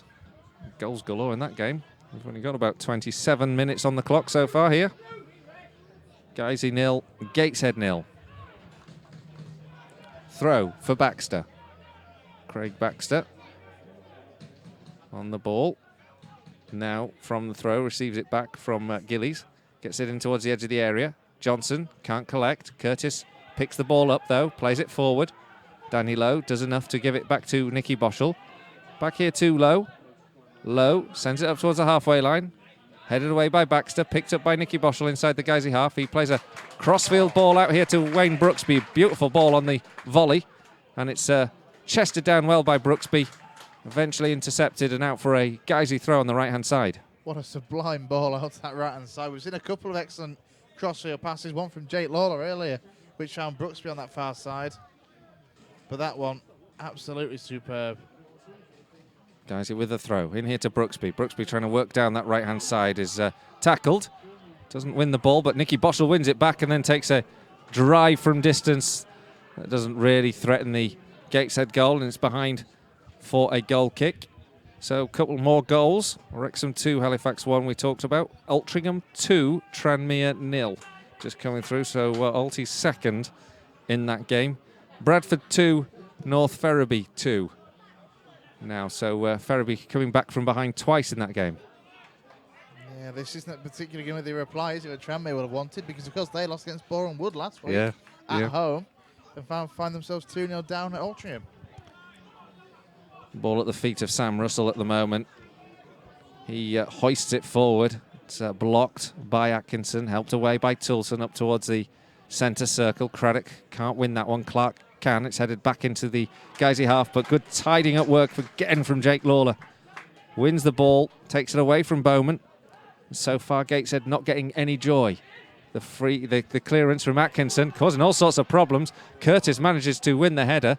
Seems to have collided with Craddock. I'm not so sure there was a free kick to be had there, but I think Craddock's just taken a knock, possibly in stooping to try and win the ball. And Curtis did have a quick check to see if he was okay. Referee's come across to see if he's all right. And he's up on his feet. Half an hour gone, 0-0 here. Best chances to Guiseley, though, in the early stages. There's been one for Gateshead right at the outset that they really should have scored, to be fair. But since then, it's been predominantly, it's been all Guiseley. Yeah, since Ben Clark's header and the follow-up chance that Danny Johnson had, not sure if he was offside or not, but either way, he should have at least stabbed it into the back of the net. From then on, though, as you say, it's been all Guiseley. In terms of chances created, balls into the box, all the threatening attacks. We just haven't tested Sam Russell that much, really, from efforts at goal. A little bit of a stoppage. So Guiseley return the ball while Craddock gets his treatment. And the ball back with Sam Russell. And so it's as you were. Russell prepares to launch this one upfield into the Lions half, helped away by Danny Lowe. Craddock's the most advanced man on the field into that Gateshead half, so we can't go for the ball because he's offside. So lets it run through to Sam Russell, who again returns the ball into the Lions half. Curtis has to sweep up after Danny Lowe heads away. It's now Bradford Park Avenue 2, North Ferriby 3. What a game at the Horsefall this afternoon. How often do you say that? Not often. Hatfield now on the ball. Harsh. But fair. To Atkinson, the centre half. Out to Ryan Tilson. Rob Atkinson. Into Lockwood. They're just knocking the ball at the back. Guys, you have time today to do so, and Lockwood plays a long one forward here towards Lowe. Lowe, little back heel, tries to pick out Nicky Boschel. Unfortunate. because it was a good idea. Craig Baxter intercepts, picks the ball up, and now there's a chance for a counter-attack from Gateshead. Gillies goes down the right-hand side. Hatfield makes a strong challenge. The deflection he felt came off Gillies, but it's a Gateshead throw on the halfway line. Baxter to take and gets the ball back from Chandler and gives it across to the back line where Clark collects. Back here to Cranston. Up the left-hand side now, trying to find Danny Johnson. And in the end, the ball's tidied up by the Lions, given to Atkinson, who, the goalkeeper, Dan Atkinson, launches it forward. Guys are now with the ball with Wayne Brooksby, helping it back to Ryan Tilson. And then Tilson down the right-hand side, looking for Craddock. Ben Clark across to that flank to head away. And it's a throw-in for the Lions, which goes all the way back to Dan Atkinson. I think we're certainly going to see an interesting battle over on that far side, the right-hand side for Brooksby up against someone like Jordan Cranston. Cranston, somebody that is great going forward. I mean, had a loan spell at Lincoln, but defensively wasn't the best. Somebody that Wayne Brooksby, frankly, can look to get in behind and could potentially exploit that. So, if you're just joining us, it is still 0-0. Guiseley have been dominant in the first half hour. Gateshead have had a great chance to score right at the beginning of the game, but as yet neither goal has really been tested. Some great saves from Sam Russell, to be fair, on a couple of occasions, but at the moment, guys, you just can't put the ball in the net, and a disappointing end to a small passage of play there results in a Gateshead throw in left back position. This is a bit of a lull, really, isn't it? Considering the game so far, you know, the first half an hour has absolutely flown by. It couldn't have kept up with that pace for forever. Gateshead now on the ball, play it to the right-hand side. They've weathered the early storm. They'll perhaps be thinking they can grow into this game now. Danny Lowe just takes the ball off Gillies. Really well does Danny Lowe there. Gives the ball to Jake Lawler. There was a question during the Meet the Manager night this week about Ben Parker, and he was full of praise, was Mark Bauer, for Danny Lowe's performances, and not surprisingly, as he collects the ball back here again on the left-hand side, chests it down, chance to cross, plays it in field towards Nicky Boschel, goes for the return. Gilly sticks to his task, wins the ball back, and eventually it's helped away. Now Hatfield can take the ball back and sends it into Lockwood on the halfway line, under pressure from Johnson. Guisey now with Thompson on the halfway line into the feet of Brooksby, but he's bundled over by Cranston. Couple of scores here. There's a big derby in the Vanarama National. Lincoln City 1, Grimsby Town 0. So neither Grimsby nor Tranmere are winning at the moment. And Aldershot 0, Eastleigh 1. Interesting derby, that one, Lincoln City versus Grimsby. Don't forget, on the 2nd of October, we've got Lincoln City here, live in front of the BT Sports cameras. And of course, you can watch the first highlights programme tomorrow night on BT Sports, with all the action from the goals in all of the Vanarama National games. But in the meantime, guys, you have a free kick. It's inside the Gateshead half, a level with the edge of the centre circle, and played long by Thompson. In towards the penalty area, headed away by Clark. Up in the air by Hatfield. Hatfield can't take the ball down. But then there's an interception here by Thompson on the left-hand side. Thompson delivers into the area, helped away, picked up now by Hatfield. Hatfield back here to Thompson. Thompson and Hatfield combine down that left flank. Hatfield gets the ball across, has the goalkeeper stretching as the ball went right over him, but beyond any Guisey striker as well. And in the end, Cranston plays the ball out for another Guisey throw, this time on the right-hand side. Yeah, excellent bit of play. Superb link-up between the 14 and 24 in Hatfield and Thompson to work the ball across goal. Russell had to get fingertips on it. Toulson now will take the long throw, launches it in towards the edge of the 6-yard box. Atkinson's the target. He's crowded out. He complains, to no avail though. Hatfield will collect the ball. He's out to the right-hand side now, into the feet of Brooksby. They're forced backwards. Brooksby plays the ball here to Jake Lawler, who skips over it and lets it go through to Lockwood, who sends it long. Cranston will collect this time, but his control lets him down. Guys, he almost capitalised. They take the second phase once again. Hatfield into the edge of the area. Nicky Boschel plays the ball back here. Brooksby takes a swipe at the ball, really. And it's not going to be pleasant reviewing that shot because it's all the way out to Baxter, the right back. Not even go near the goal. Certainly more in hope than expectation from Wayne Brooksby there, wasn't it? A bit of a feeble swing, but guys, they've got themselves a free kick now. Yeah, Johnson goes to the ground. He's claiming that he's been pushed by Hatfield. Grabs the ball, and the referee gives the free kick for the handball. Torquay 0, Cheltenham 1. Was it Cheltenham down to 10, you were saying? It is, yeah. So a 10-man have got themselves ahead. There's also been a sending off in that Lincolnshire derby, Grimsby down to 10 men and a goal down. That's looking promising for Lincoln. Free kick here, an offside flag against Guiseley. So, chance for another lull in play. 37 minutes gone, 0-0, but it's been full of action this first half, and most of it from Guiseley attacking the Gateshead goal. But Gateshead now have the ball here. Chandler out to the right-hand side, picked up by Gillies. Baxter with a cross into the area, up towards the back post, away from McLaughlin, who couldn't get a head on to the ball, and it's picked up by Brooksby. Cleared by Toulson to the halfway line. Good flick on by Craddock. Finds Hatfield, who keeps coming. He stumbles at the crucial time. And Guiseley now have to defend, and Johnson's just got himself clean through and goal from a flick on. Johnson for Gateshead. He'd take the lead. And it came a cruel counter-attack. And a flick on found Johnson in acres of space, suddenly on the edge of the 18-yard box. He drilled the ball past Dan Atkinson, and completely against the run of play, Guiseley find themselves a goal down.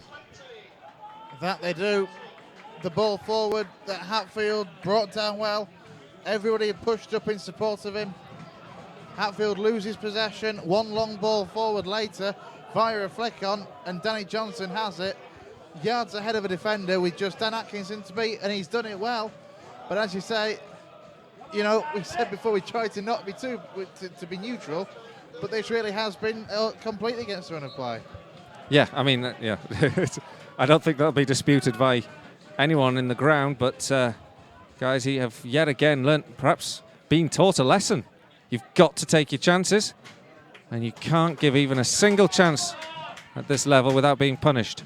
The ball forward from Lowe. Now finds Craddock inside the area, up against Clark. Clark gets between Craddock and the ball. In the end, it's out for another Guiseley corner. Oh, the Lions do need to muster a response before the break, I feel, because just after the disappointment of last week, after dominating the first 20 minutes or so, and then obviously going on to lose 4-0, we have been so much more dominant today before going behind to Gateshead. Danny Johnson scoring after 39 minutes. It's a corner now. Thompson to take from the left-hand side. There are plenty of players in the area. The referee's just going to stop play for a moment. I think Baxter and Brooksby are having a little bit of a tussle inside the 6-yard box. Yeah, corner number 9 for Guiseley. This is the problem, actually. You know, having all these corners is a positive, but you'd hope we'd at least make something from one of them. 9-0 on corners, isn't it? Yeah, it is. It's a shame corners don't count for anything unless they're scored. Corner from the left-hand side here with Thompson.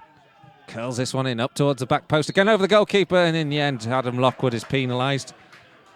It just looked like Lockwood might just get on the end of that one as goalkeeper Sam Russell wasn't able to reach it. But in the end, it's gone and curled out, and it's a goal kick for Gateshead. Chorley 0, Harrogate Town 1. We could have been playing then. Could have been losing home to Harrogate instead. As it is, we're losing to high-grade opposition. Gateshead are a goal to the good, but guys, you have the ball in the halfway line, but that's a good tackle from Cranston. Atkinson battles well, wins the ball back for Guiseley.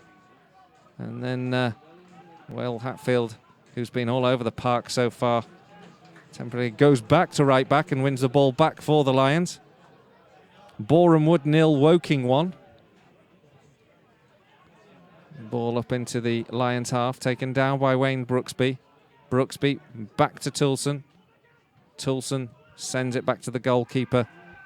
Dan Atkinson gets a foot right underneath the ball into the Lions half. Up towards Craddock. Craddock can't get that one. Now there's a chance here for another counter-attack. McLaughlin down this left-hand side for Gateshead. Plays a poor ball forward.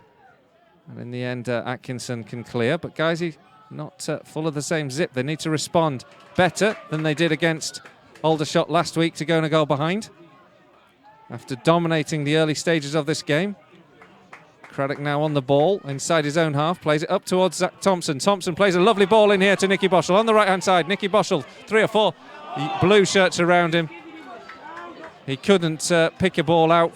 Couldn't really have enough support to pick a ball out to anyone, and in the end he's been bundled off the ball, and Guiseley have to defend, which they do. And Jake Lawler gives the ball in here to Ryan Toulson. There was just too many sky blue shirts there, wasn't there, around Nicky Boschel. He got himself to the edge of the area, but then had nowhere to go. So the Lions find themselves a goal behind once again against the run of play.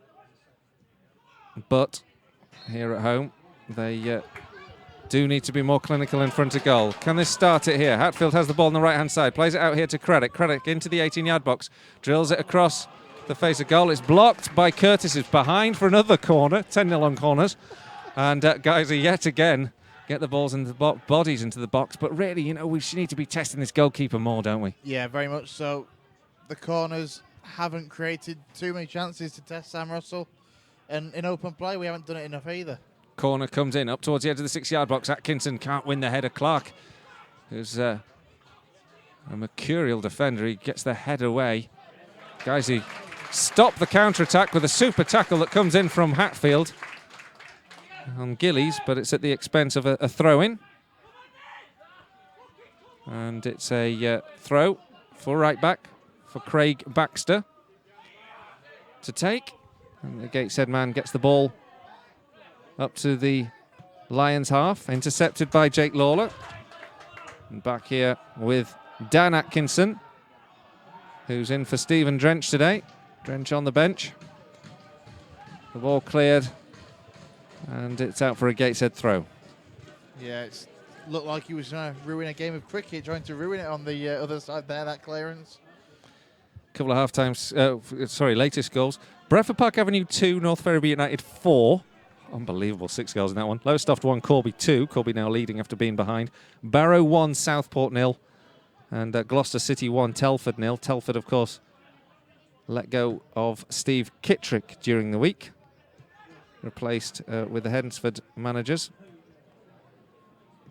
Gateshead now on the ball as we approach half-time here, with the visitors leading by a goal to 0. Danny Johnson scoring on 39 minutes. Completely against the run of play. Guiseley, though, haven't taken enough pressure on this goal. Perhaps they could get one more chance here. Wayne Brooksby surging forward. Ball to the left-hand side to Lowe. Brooksby goes for the return ball on the left flank. Tries to get past Baxter. Gets past the ball past him. And he goes down to the ground rather too tamely there for my liking. And Baxter just tidies that up. Referee rightly waves away any claims of a free kick. And once again, Gateshead can counter-attack. This time Ryan Bowman is offside, and Guiseley will have a free kick.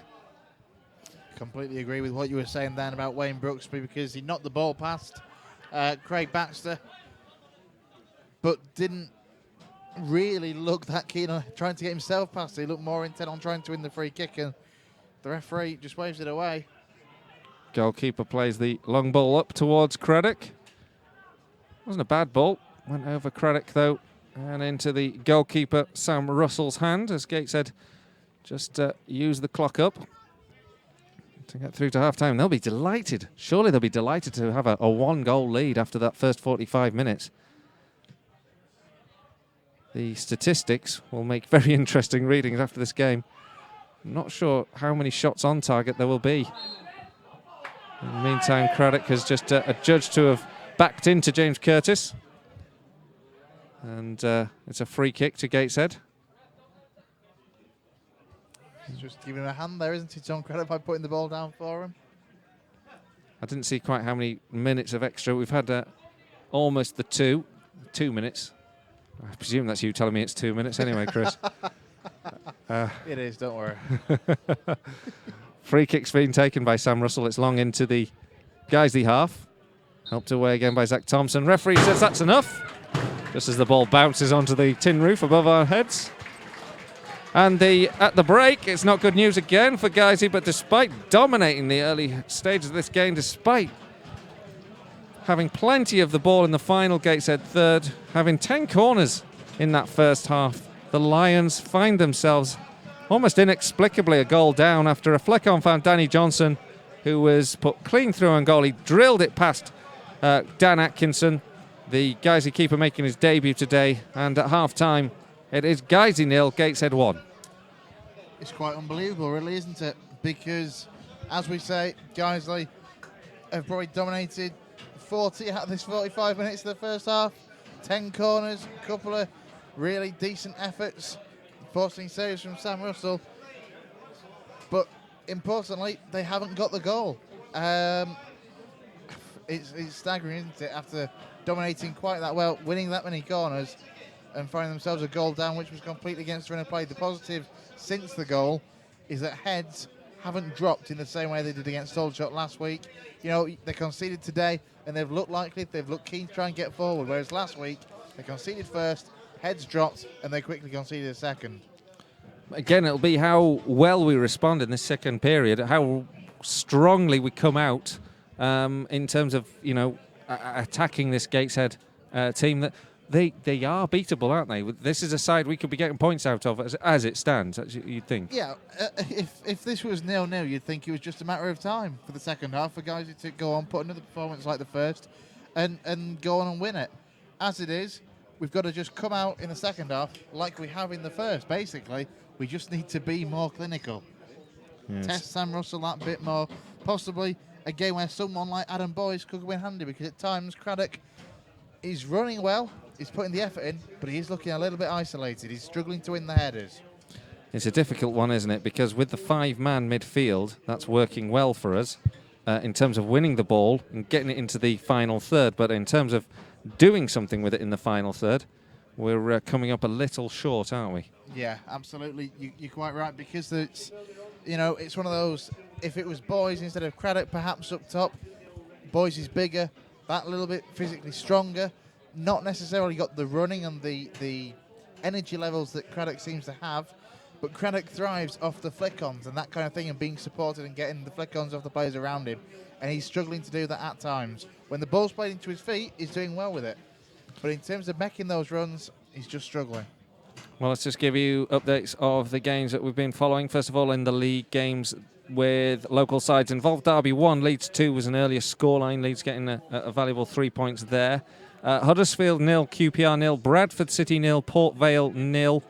In the Vanarama National League, Aldershot 0, Eastleigh 1, Altrincham 2, Tranmere 0, Barrow 1, Southport 0, Borehamwood 0, Woking 1, Bromley 0, Dover 0, Guiseley 0, Gateshead 1. Kidderminster 0, Forest Green 0, Lincoln City 1, Grimsby 0. Grimsby Town down to 10 men in that game as well. Macclesfield 0, Chester 0, Torquay 0, Cheltenham 1. Cheltenham themselves playing with 10 men as well.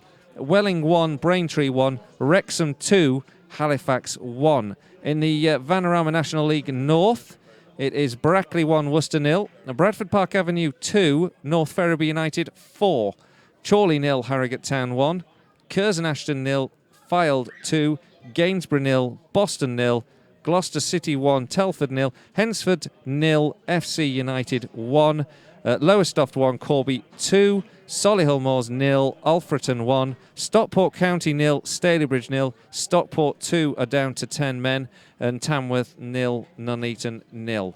So first half over with. Let's just leave you with some interviews for the break.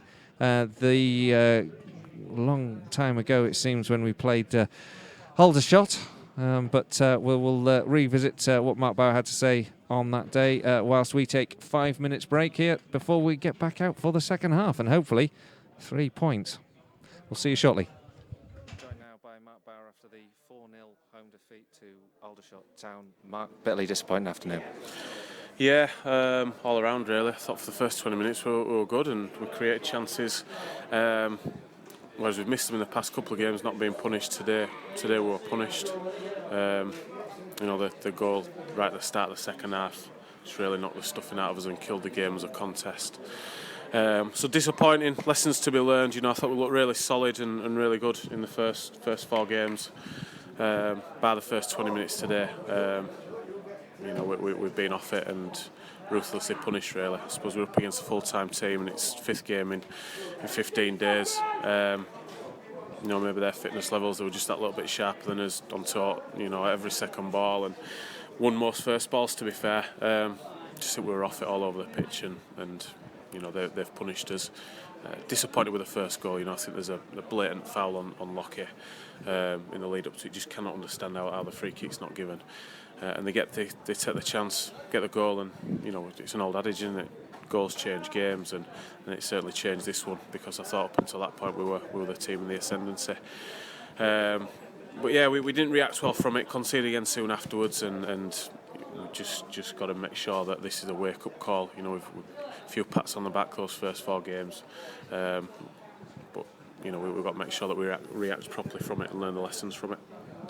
Again, it was the question of the finishing, wasn't it? In the first 20 minutes, as you say, completely dominant, but we just couldn't actually get the ball over the line. No, good chances again, and you get punished. I've said it before, whether it's Premier League or Sunday morning, if you don't score from your chances, you've got no chance. And I think if we get in front, completely changes the complex of the game. They have to come out a little bit more at us and gives us chance.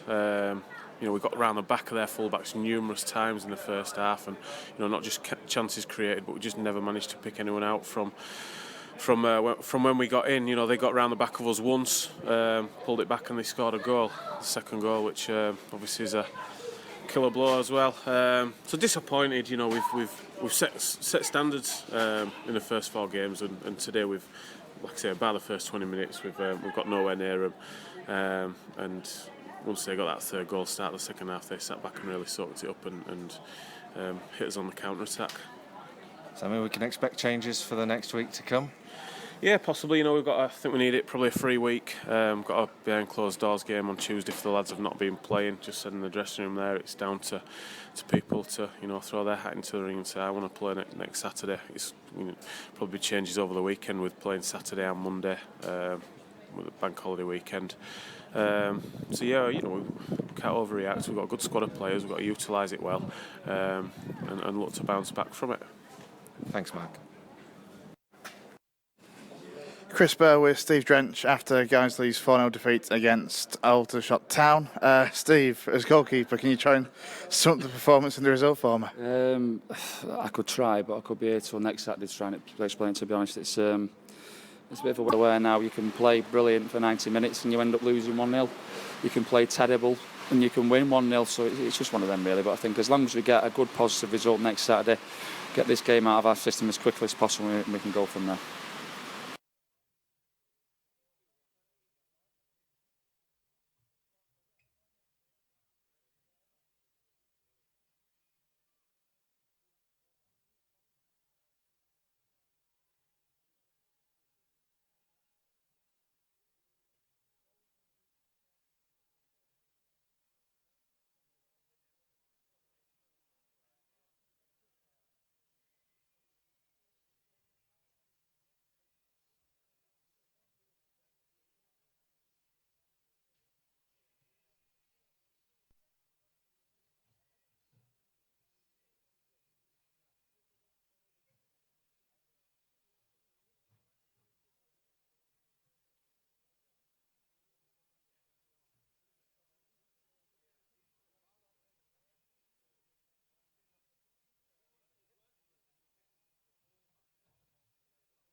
Chris Bell with Adam Lockwood after Guiseley's 4-0 defeat against Aldershot Town. Adam, can you start by trying to sum up the performance and the result?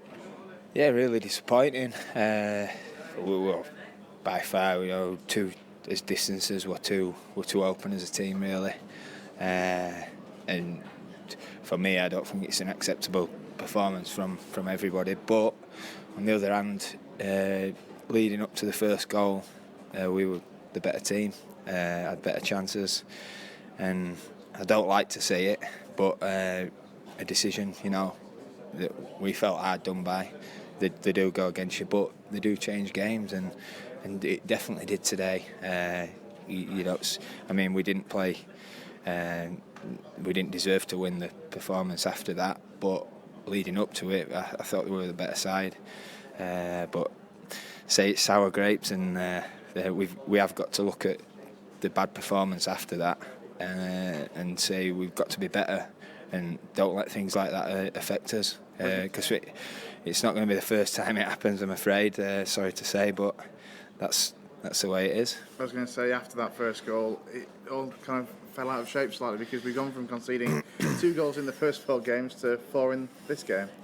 Yeah, I just thought we were a million miles off the pace of it, and like I said, as a team, as units were too spread, and which they exploited them with their running, which is disappointing, and it makes it harder afternoon for everybody concerned.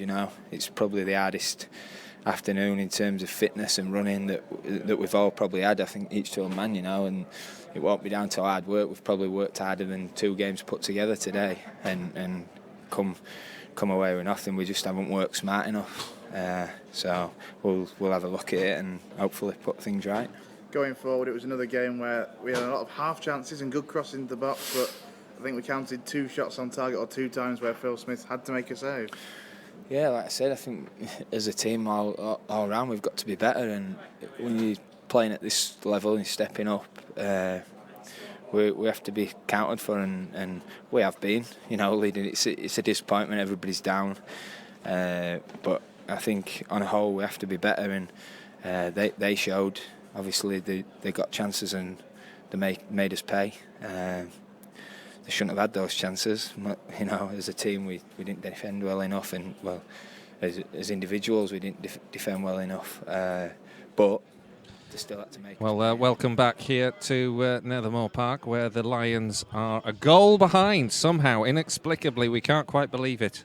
Only we can, because Gateshead had taken a lead here in that first half against the run of play. Danny Johnson on 39 minutes. The general consensus is it's a bit against the run of play, to say the least. A bit. The whole press area is sort of somewhat surprised, shall we say. But, it is the old adage, if you don't score, you don't win games. And there's only one thing you've got to do in the game, and that's keep the team out from getting the goals at the one end and put the ball in the net at the other. And we failed to do that. It's as simple as that, really, isn't it? For all the possession and half chances, we've yet to really test the keeper. 10 corners, nothing made of them. So 1-0 to Gateshead as we're about to get started in this second half. Referee just signals that he is happy to start. The Lions looking incredibly attacking minded start to this game with 2 right on the right hand side there. Get this one underway. 45 minutes to turn this one round. The Lions trailing by 1-0. Wayne Brooksby on the ball on the right-hand side. Turns in field. Square 2, Jake Lawler. Into the feet of Toulson. Up towards Hatfield. He can't win it on that occasion. It's won back here by McLaughlin. Into Ramsden. And back here to Curtis. Guiseley with a lot of work to do to equal that first half in terms of the chances that they had. And even more work to get the ball in the net this time. Hatfield, Lawler to Toulson. Toulson looks ahead, plays it up towards Nicky Boschel. Boschel takes it down, lays it off nicely in towards Hatfield on the edge of the 18-yard box, but he stumbles as he gets the ball. And it's back here with Toulson now to Brooksby on the right-hand side. Guiseley starting off where they left off in that first half. Into the feet of Hatfield. Back here with Boschel. Boschel curls one in, headed away well by Curtis. And Gateshead again soak up the pressure and look to counter-attack here with Gillies. Gillies plays the ball on the right-hand side towards a goal scorer, Johnson. Johnson's up against Lockwood. Johnson's on the right-hand side, cuts in field now. Back here to Chandler. Chandler towards the edge of the area where it's picked up again by Gillies. He threads it into Johnson. 2-0 to Gateshead. An incisive attack almost straight away in this second half, and the Lions find themselves 2 goals to nil down. And they're really being punished now for not capitalising in that first half. Yeah, very much so. Everybody stood still, really. That was one of those times where Gateshead got the ball down and passed it well, and we haven't seen a great deal of that in this game, but they've just made that work to full effect, and Guiseley trail by 2. It's a cruel game, isn't it? Football. What did Alex Ferguson say at the end of that game? Blumeneck. Something like that. Oh, my goodness. 2-0 down. I just can't believe this. It's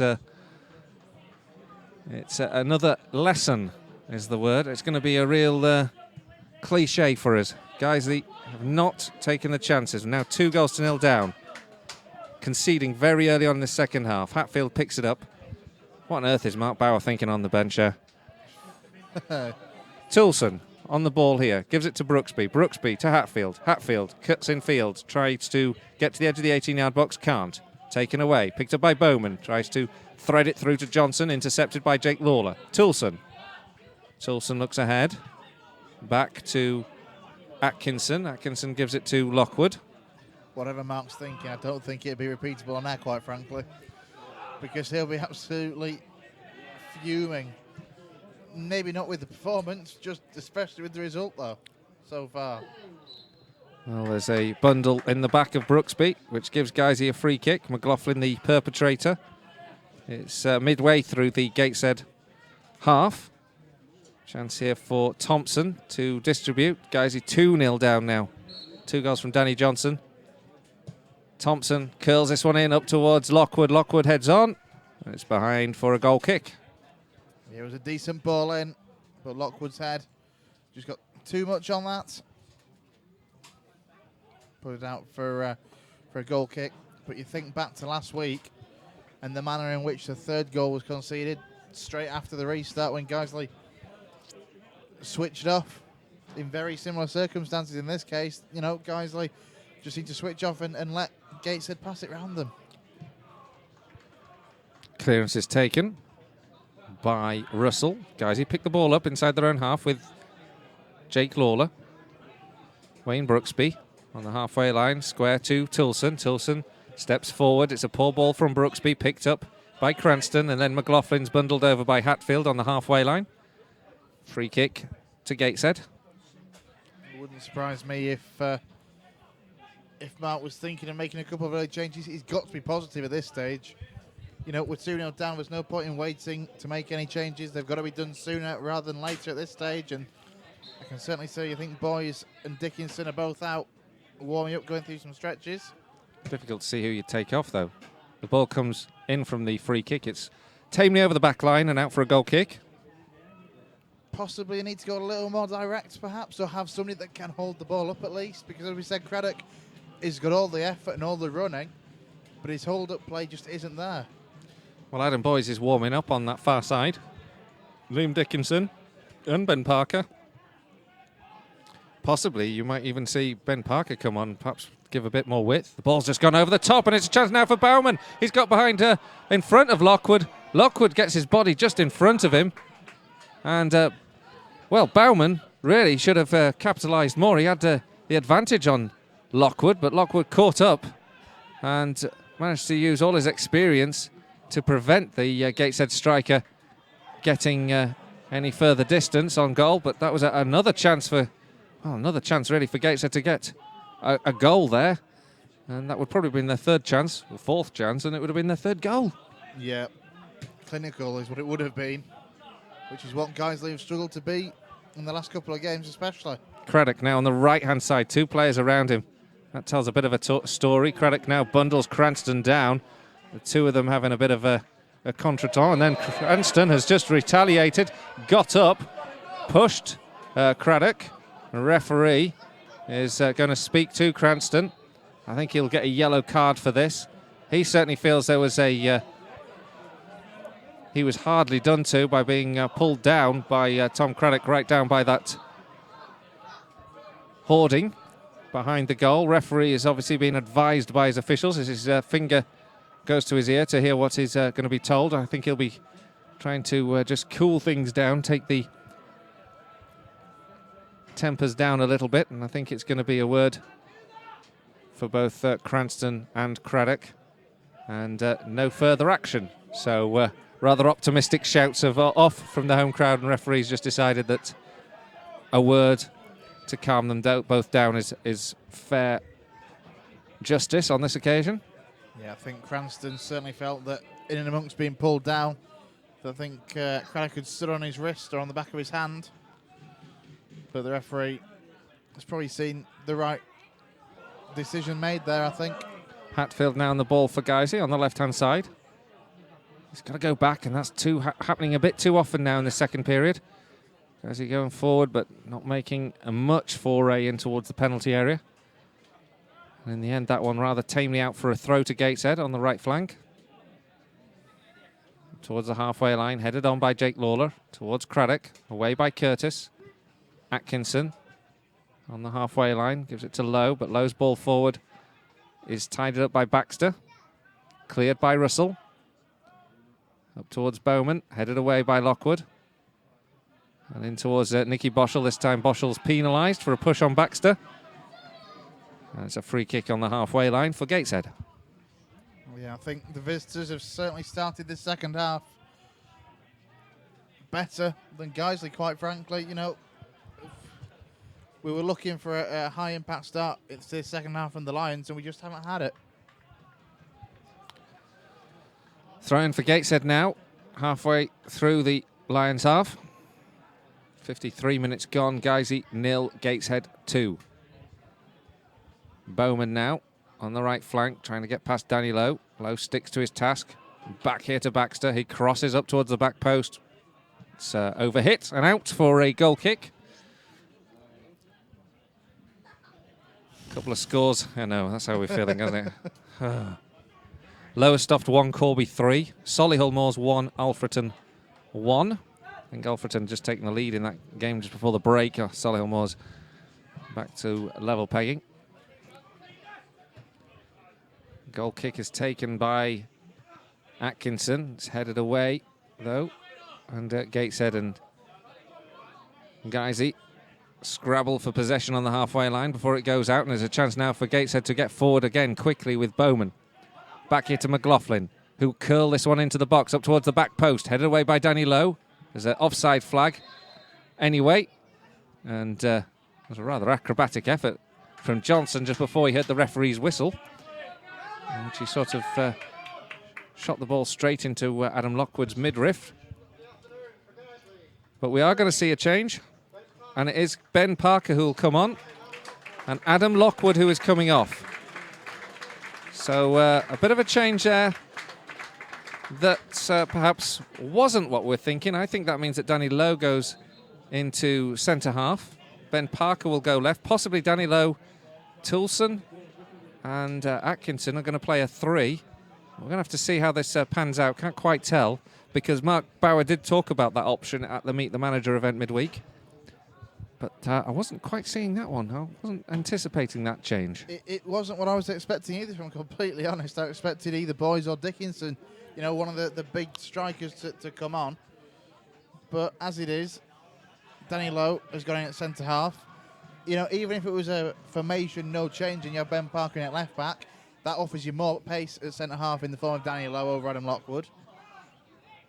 Guys, lose possession in midfield, but almost snatch it back with Wayne Brooksby chasing Cranston down for possession. He gets the ball back to Sam Russell, who puts a firm boot through the ball. It's won here by Atkinson. Atkinson can't tackle. In the end, he brings down McLaughlin. And there will be a free kick here that will be taken by Ramsden for Gateshead. Yeah, possession there was lost as quickly as it was gained there by Rob Atkinson. It's gone flat again, hasn't it? Hasn't it just? Free kick here for Gillies to take, and he's got options on the edge of the area to aim for, including Ben Clark, who's come up from centre half, and Curtis. He swerves this one in towards the penalty area, but it's held by Dan Atkinson. And the Guiseley goalkeeper plays the ball out to Ben Parker, who is now in possession of the captain's armband and is placed in the first team for the first time this season. Adam Boys is stripped and ready to come on as well. So it looks like there will be an attacking change made soon. Toulson, almost with a soft touch, lets the ball go out, but he recovers well. Plays the ball through the feet of Jake Lawler, who had to react quickly to allow it to go through to Danny Lowe. Guiseley now on the left-hand side here with Craddock, but again forced away from goal. Back to Ben Parker. Craddock now on the left-hand side, up towards Hatfield. Back to Ben Parker. Parker square into the feet of Thompson. Thompson out to the right-hand side to Toulson. Guiseley need to deliver a ball. Toulson does, in towards the edge of the 6-yard box. It's a tackle. It goes for the goalkeeper. The goalkeeper punches as well. Zach Thompson in trying to make the clearance. No foul, of course, but he didn't make a clean connection on it, and the ball eventually is helped away. But that was a chance there. Ryan Toulson's ball into the box was asking the questions. Gateshead managed to answer them on that occasion. Another ball over the top. This time, Nicky Boschel in a bit of space down the left-hand side. Now he's got Baxter on him. A big Nicky Boschel slips at the crucial moment. And it's out for a throw to Guiseley. Baxter gets the touch to knock it out. Adam Boys waiting to make his way onto the field, but it won't be just now.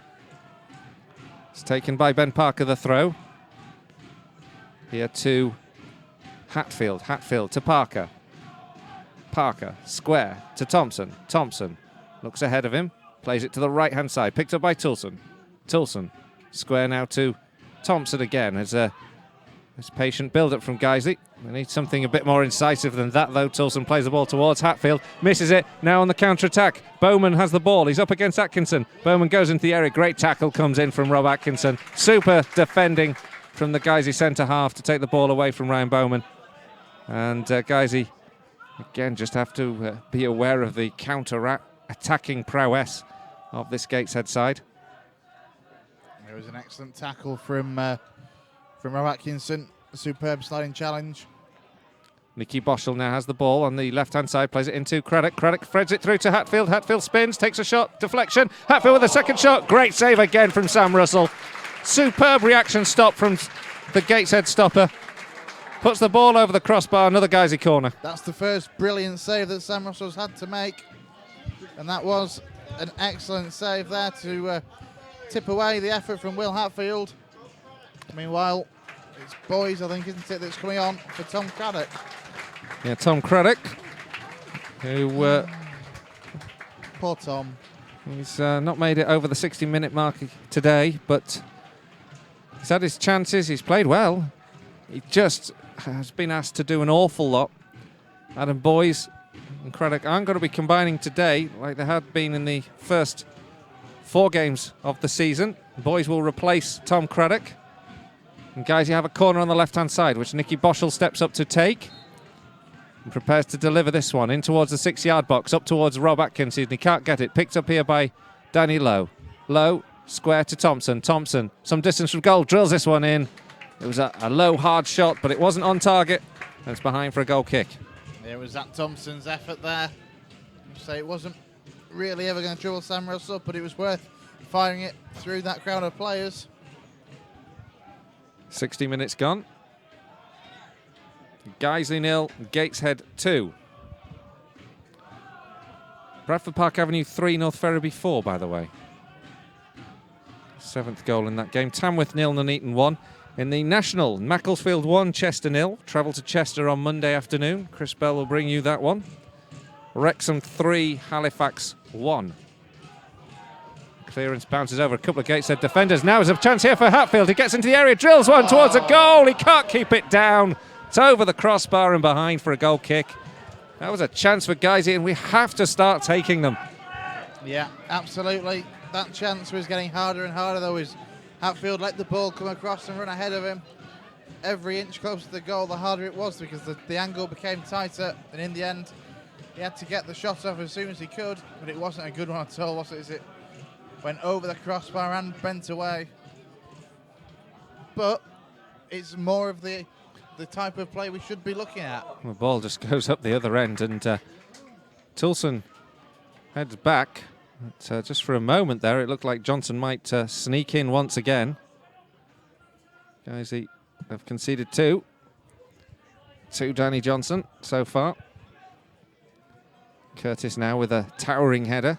Wins the ball back for Gateshead, but Jake Lawler intercepts and returns possession to the Lions.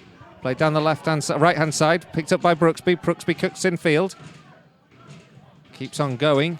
Plays the ball to the left-hand side, gives it to Ben Parker. Parker plays square here to Jake Lawler. Parker and Brooksby combine on that left-hand side, but the wires are crossed, and the pass towards Brooksby isn't completed, and the clearance sends the ball all the way to Dan Atkinson.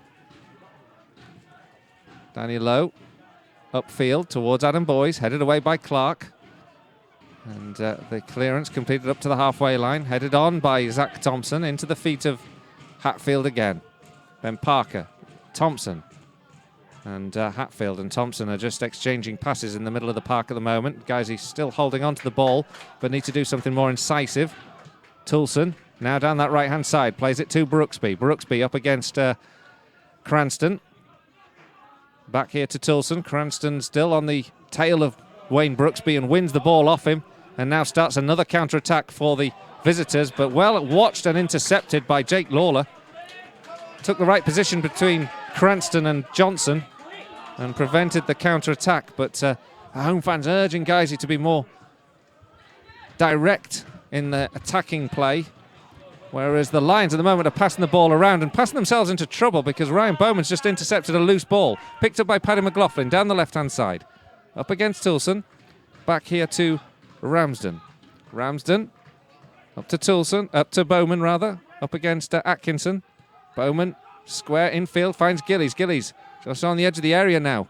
Goes outfield here to McLaughlin again on the left flank. He cuts infield now, tries to get down to the byline, get across. Opts to go back to Gillies. Gillies will deliver the cross in the end, and it's headed away by Toulson. Chandler gets the ball to Baxter.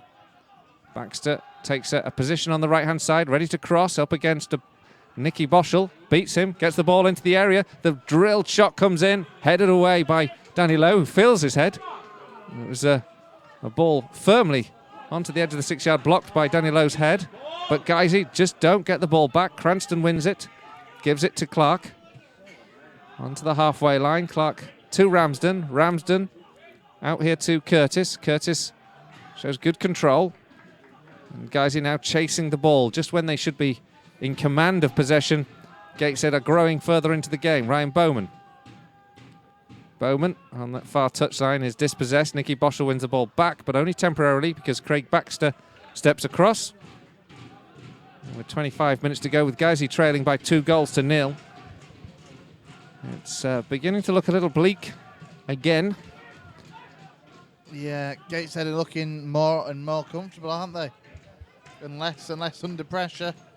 Just happy to try and keep possession when they can at the back. Another derby. Gainsborough 1, Boston United 0 in the National North. So another goal in that side of the country in a derby game. Lincoln City were leading Grimsby Town by a goal to 0 last we heard. Yeah, still the case. Going to be a change or two for Gateshead. Gateshead have a chance to bring on Matty Patterson. And he'll be replacing Paddy McLaughlin. So a like-for-like swap. And there's a second change. And it also looks like Liam Dickinson is coming on for Guiseley as well. So off goes McLaughlin. On comes Patterson. The other swap for Gateshead is Rob Ramshaw, who will enter the fray in place of the goal scorer Danny Johnson, who retires to the bench with a good afternoon's work done. And Guiseley's final substitute also happening right now. Liam Dickinson will come on in place of Nicky Boschel. Nicky Boschel had a couple of good chances earlier on, a well-struck free kick that forced Sam Russell into a super save. But it's another fruitless afternoon in the end for Nicky Boschel. He hasn't played badly, has he, at all? It's just obviously a tactical switch to bring on Liam Dickinson. Yeah, it's just to try and get another big man on, isn't it? Now is a time when maybe we do need to go out a little bit more direct approach. Time is of the essence from Guiseley's point of view. He's not really the target man, is he, though, Liam Dickinson? He's got strength and power, and he's battling for the ball. He is... The one thing that really irritates me to a degree with Dickinson is he just doesn't win as many headers as he should do. Because of his size and stature, when the ball's at his feet, he's got the power and the strength. But in the air...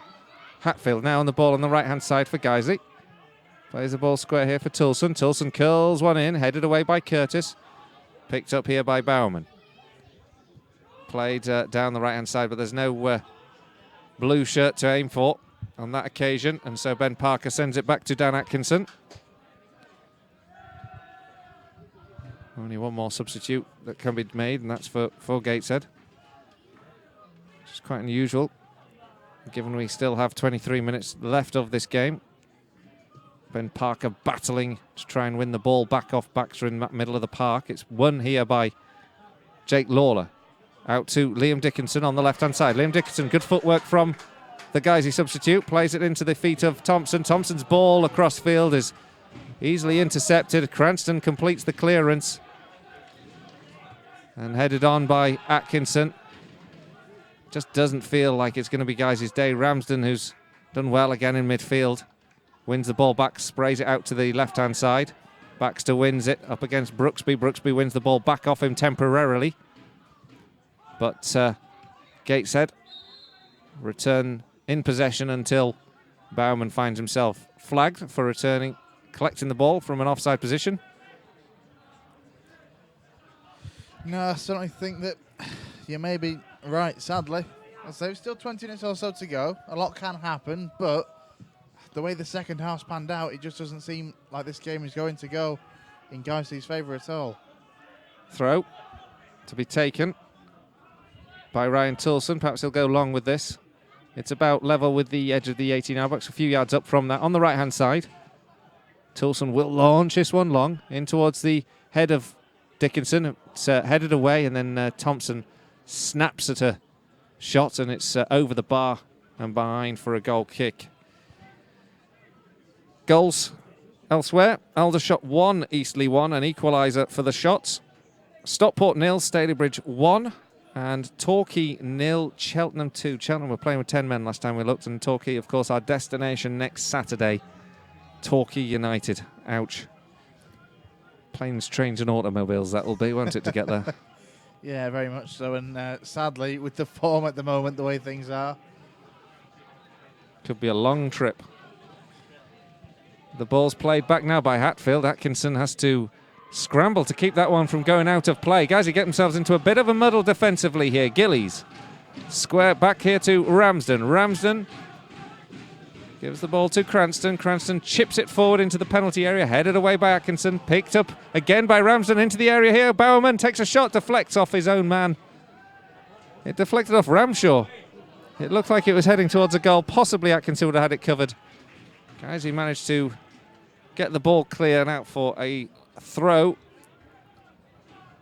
But a real concerning defensive mix-up there from the Lions. Yeah, we have had a couple of those, haven't we? And especially last week. Defensive mix-ups. The second goal came from Guiseley playing it into trouble, overplaying it. And you just know at this level that when you do overplay it, if you give it away in a dangerous position, there is a very high chance you're going to be punished. Now there's a real battle, a real tussle on the halfway line between Danny Lowe and Bowerman. Bowerman is pulled back and wins the free kick for Gateshead. Just inside the Lions' half. On the right-hand side, the blue shirts trundle forward in no hurry. 20 minutes to go. Guiseley trailing by 2-0 here at home.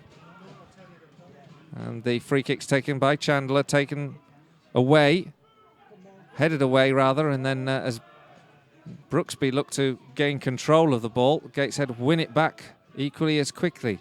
It's played down this right-hand side now. Chandler crosses towards the back post, up towards Gillies. It's beyond actually everyone and out for a goal kick. Couple of other goals. Brackley 2, Worcester City 0 in the north, and Kidderminster Harriers 0, Forest Green Rovers 1. Seems a long time since we were beating Kidderminster. We were saying that at half-time. It certainly seems an eternity since we picked up that 3 points. Lincoln City 1, Grimsby Town 1 as well, and Bromley 0, Dover 1. So an equaliser for Grimsby Town, who were playing with 10 men in that game. Guiseley now get the ball up here to Liam Dickinson. Back to goal, about 30 yards from goal. Plays it to Thompson. Thompson goes back into the Lions half. Gives the ball to Danny Lowe. Danny Lowe delivers the long one forward, looking for Dickinson up against Clark. Clark wins the header. Zach Thompson wins the seconds. Gives it to Boys. Boys plays it out to the left-hand side. More promising here from Guiseley. Brooksby crosses into the area. Boys with the header, but he couldn't connect. He had the chance, but he merely glanced at it, and it's gone behind for a goal kick. And Adam Boys kicks himself. That was the best ball in, the best chance that Guiseley have had in that second period, I think, since Hatfield's shot certainly was saved by Sam Russell. In the end, it's gone behind for a goal kick, and it's still 2-0 to Gateshead. That was a header which just needed power, didn't it? And instead, he opted to glance at it. It was never, ever going to trouble. Cranston helps the ball back to goalkeeper Sam Russell. He lofts it clear and out for a Guiseley throw. Bradford Park Avenue 4, North Ferriby 4. I told you, what a game at the Horsefall. Avenue were 4-2 down at the break, so they've pulled that back to 4-4. Quite a game. Danny Lowe, long one forward up towards Adam Boys. Boys and Curtis battle aerially. Curtis wins that one with a good firm header over the halfway line now as Patterson brings the ball forward. Now a ball down the left flank from Cranston towards Ramshaw, blocked by Atkinson. Throw in for Gateshead, about level with the edge of the 6-yard box. And the final Gateshead substitute will be made. And it's going to be Jimmy Phillips. And he will replace Jamie Chandler, who rolls over to the bench. We have 17 minutes left, with the Guiseley trailing by 2-0. At the moment, the away fans making all the noise. Guiseley currently unable to really muster a response in this game, despite dominating the first half. Just failed to score the goal that would have deservedly put them in front. And punished completely against the run of play. And then in the second half, just allowed Gateshead a chance within the first minute. 2-0 down, and since then, Gateshead, I think, have looked pretty comfortable, compact, very tight defensively. They've looked very strong. Guiseley just haven't had the tenacity, the questions, the creativity to get back into this game. Yeah, absolutely. Quite right. We haven't even had the corners in this half that we had in the first half. Or, you know, at least when we were getting them, we were winning them because shots were being blocked and we were forcing them to make these defensive clearances. We just haven't done that in the second half, and as we're seeing now, overplaying it in dangerous positions. Yeah, Jake Lawler was just on the ball. Did well, actually. He was just closed down by two Gateshead players who were beginning to press a little more in this game. One thing that was notable was they weren't pressing. Now Atkinson, he just rolls the ball over his foot, doesn't really control it, and is closed down by Bowman and then forced to hit touch with the clearance. But again, just a little bit lackadaisical from the Lions. Correction to an earlier scoreline. It's actually still Lowestoft 1, Corby 2. Thompson now on the ball for Guiseley. He plays the ball out towards Brooksby, but it doesn't make its way to him before it's deflected clear. Thompson now controls, gives it to Parker. Thompson then stumbles on the ball and Gateshead win it back and play it over the top. Bowman is offside in this occasion. He lost the ball well over the goalkeeper Dan Atkinson and into the goal, but it's a free kick. It was a lovely finish, but he was clearly offside. 14 minutes to go. Guiseley 0, Gateshead 2. Dan Atkinson making his debut for Guiseley. Plays the ball up here to Liam Dickinson. His second touch is poor. Won back by Hatfield, played back to Tulson. Tulson and Hatfield on the right-hand side, looking to craft the cross into the box. Plays it in towards the feet of Dickinson. Dickinson drills it across the face of goal. Well held there from Sam Russell because Adam Boyes was right behind him, ready to pounce. It was good work from Liam Dickinson and a good delivery, but it was an even better claim from Sam Russell. Yeah, absolutely. Fizzed it low and hard across the 6-yard box. And Sam Russell, most keepers would do well just to parry that away. Did even better by holding it. Now Guiseley have lost possession on the edge of the area here as Gateshead come forward. The ball into the box. Bowman's offside again, but a good run there from Jimmy Phillips, the substitute, who'd intercepted the ball and almost put Bowman through for a golden chance. But he timed his run badly again, did the Gateshead striker. And the offside flag was up. Cranston, meantime, clears, and it looks much more likely to me that Gateshead might snatch a third in this game than Guiseley will get one back, because we're so stretched at the back and Ramshaw and Bowman are lurking every time the ball is lost in the Gateshead half and looking to get on the end of a long one forward. Yeah, they're just getting so much space, aren't they? Because Guiseley, we are trying to push forward as best we can, but as soon as it's being lost in that final third, the pressure is always on the back line with the likes of Bowman and Rob Ramshaw. Lowe now on the halfway line, just wins the ball away from Bowman. Played up towards Boyes. Boyes can't get there ahead of Curtis. Guys, who win the ball back though here with Ben Parker. Brooksby and Boyes down that left-hand side. Can Brooksby cross into the box? He's still got two up against him. Cuts in, delivers the ball towards the back post. There's nobody there. And it's comfortable for Sam Russell to claim. Still 2-0. Yeah, quite. Can we go home now? Clearance comes in from the goalkeeper, Russell, up towards the edge of the 18-yard box. Danny Lowe's bundled over and a free kick is given against the Gateshead striker. And it'll be a free kick for Dan Atkinson to take. Atkinson lofts this one forward into the Gateshead half. It's picked up now by Wayne Brooksby. He goes down, wins the free kick on this occasion. It's about 15 yards from the edge of the 18-yard box, so it's a long way away from goal. But it is a chance for Thompson to perhaps cross and pick out some of the big men who are coming forward. Parker's in there, Atkinson and Liam Dickinson, as well as Boyes. And Lawler, of course. Guiseley, to have any chance, need to get something very, very soon. Thompson stands over this. 11 minutes to go. 2-0 to Gateshead. The cross to come in. Referee gets the wall back, a three-man wall. It's crossed into the box, up towards Boyes. It's Rob Atkinson. He spins on the ball, takes a shot. It's blocked by Clark. It's behind for yet another Guiseley corner. Yep, this is number 11, 12 perhaps for Guiseley. Only the first or second in this second half, though. Once again, the big man staying forward. Could there yet be a sting in the tail of this game? The ball's just recovered. It's going to be a corner from the right-hand side, which Zach Thompson will take.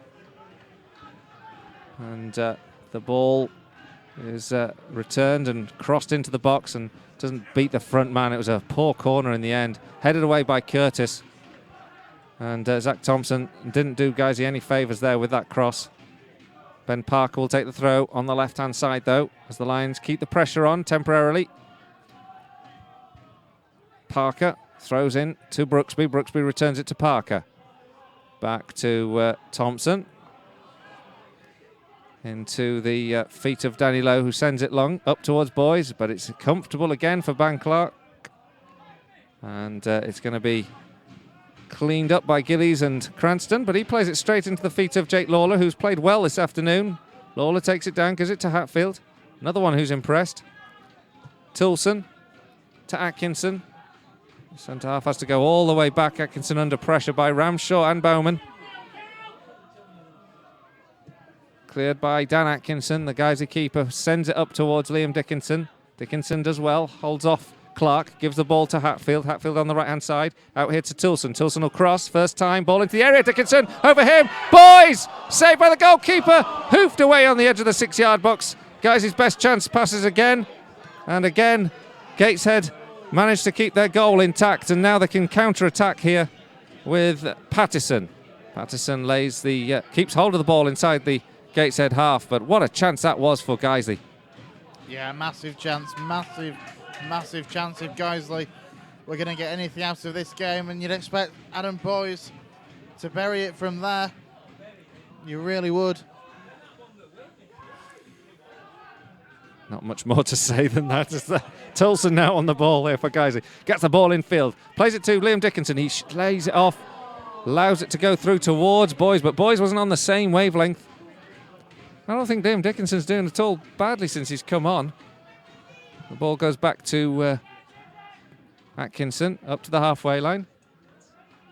And it's back to the goalkeeper.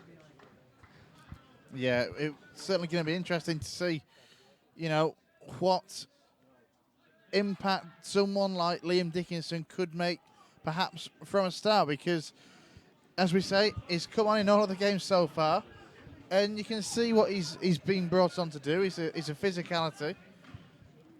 From the start, what do you think, Colin? Would it be worth giving him a start, perhaps? Because he does offer something that Boyes and Craddock don't. Well, it certainly might be. It's another question that Mark Bauer will have to ask.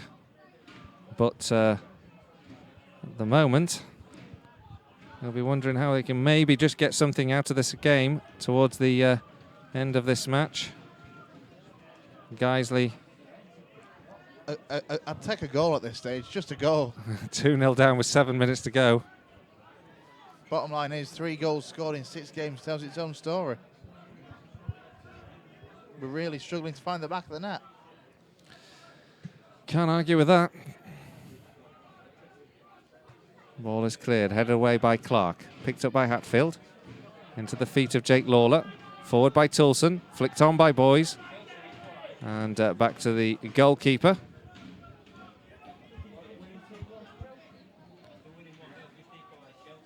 The goalkeeper, Sam Russell, just holds on to the ball.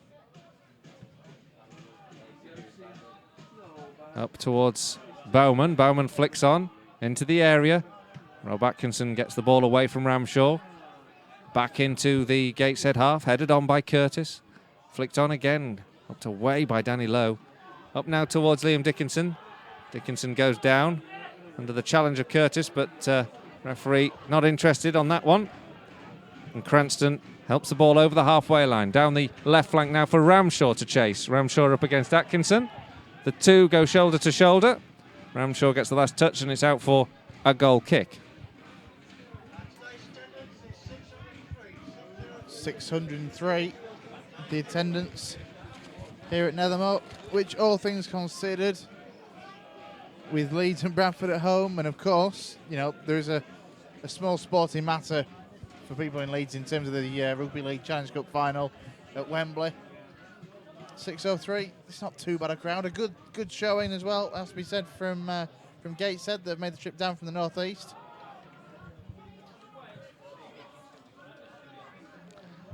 Well, meanwhile, guys, you have a throw on this right-hand side. 5 minutes to go. It's now or never, really, isn't it? With this length of time, if they were to get 2 late goals, you'd think we'd need one about now. Ryan Toulson will take this one. Launches it into the penalty area, looking for Boyes. Up by Liam Dickinson, headed away. Now is Ben Parker on the edge of the area, takes a shot, takes a rather tame effort. He just couldn't time it well enough, and it's behind for a goal kick. Yeah, he just seemed to, I wouldn't even say strike, he just tapped it really with the outside of his left foot, and, well, in honesty, I'm not entirely sure what he was thinking with that, because it was never going to do anything positive, frankly. Guys are now on the ball here with Lowe out to the left-hand side. The Lions waiting to try and cross. It's picked up here by Gateshead again. They come down the left-hand side here. The ball with Gillies. Gillies on the left flank. Gillies on the left flank plays it to Cranston. Cranston square here to Ramsden. Ramsden to Patterson. Patterson looks for options. Spins on the ball, plays it forward. Helped away by Toulson. Chested down. Picked up by Thompson. Thompson gives it to Parker. Parker back to Atkinson. Atkinson clears. And he gets it up towards the chest of Dickinson. Dickinson takes it down but can't cut control of it. And in the end, it's cleared and out for a Guiseley throw in left-back position. It's just a case now of seeing the clock down. Gateshead win ball back inside the Lions half. Square here as they press forward again. Gillies on the edge of the 18-yard box up against Jake Lawler, up against Toulson. Gives it back, and the final whistle goes. And another afternoon of deep disappointment for Guiseley. Dominated the first period, found themselves a goal behind completely against the run of play when Danny Johnson was put through on goal. He fired the ball past Dan Atkinson, making his debut in the Lions goal this afternoon. And then we got out of the traps badly in the second half. Danny Johnson put through for his second after 46 minutes. Guiseley couldn't muster a response. It's finished here. Guiseley 0, Gateshead 2. A very, very disappointing afternoon at the office for Mark Bauer, because this was a game that we looked at beforehand and thought we can get some points out of it. For the first 35, 38 minutes, we were absolutely dominant. Conceded that killer goal a few minutes before half-time, and that really knocked, a bit of stuffing out of us. We were hoping for an optimistic half-time break. We thought, play like we did in the first and we can still get something out of this. And then to concede the second so quickly into the second half was a very bitter pill to swallow. There was a lot of effort to try and get forward, but in the end, few real products, just the effort from Will Hatfield and forced a great save from Sam Russell. And the good passing play as well when Liam Dickinson came on. But overall, not enough clear-cut chances, not enough testing of the goalkeeper, and no goals to show for. And as I said before, that's 3 goals we've scored in 6 games. Well, it's just generally not been good enough this afternoon, I guess, from Guys' perspective. We've got to put the ball in the net. We haven't done so. We've been punished for it. It's been another afternoon where we've got lessons to learn. It's finished here, Guys 0, Gateshead 2. Yeah, and there's no time to learn, actually. We go again very, very quickly, don't we, with the game on Monday. That might be a good thing, actually, because we had a week to overthink that Aldershot result. We've got 2 days this time. I think that could be a positive. We've got to get back out there and try and get this out of the system. Go to Chester on Monday and at least find the back of the damn net. Well, we'll be there for that game. Chris will bring you that on Monday afternoon from Chester. Hopefully you can have better luck than I have on commentating on the game. Finished here, Guys 0, Gateshead 2. We'll see you on Monday.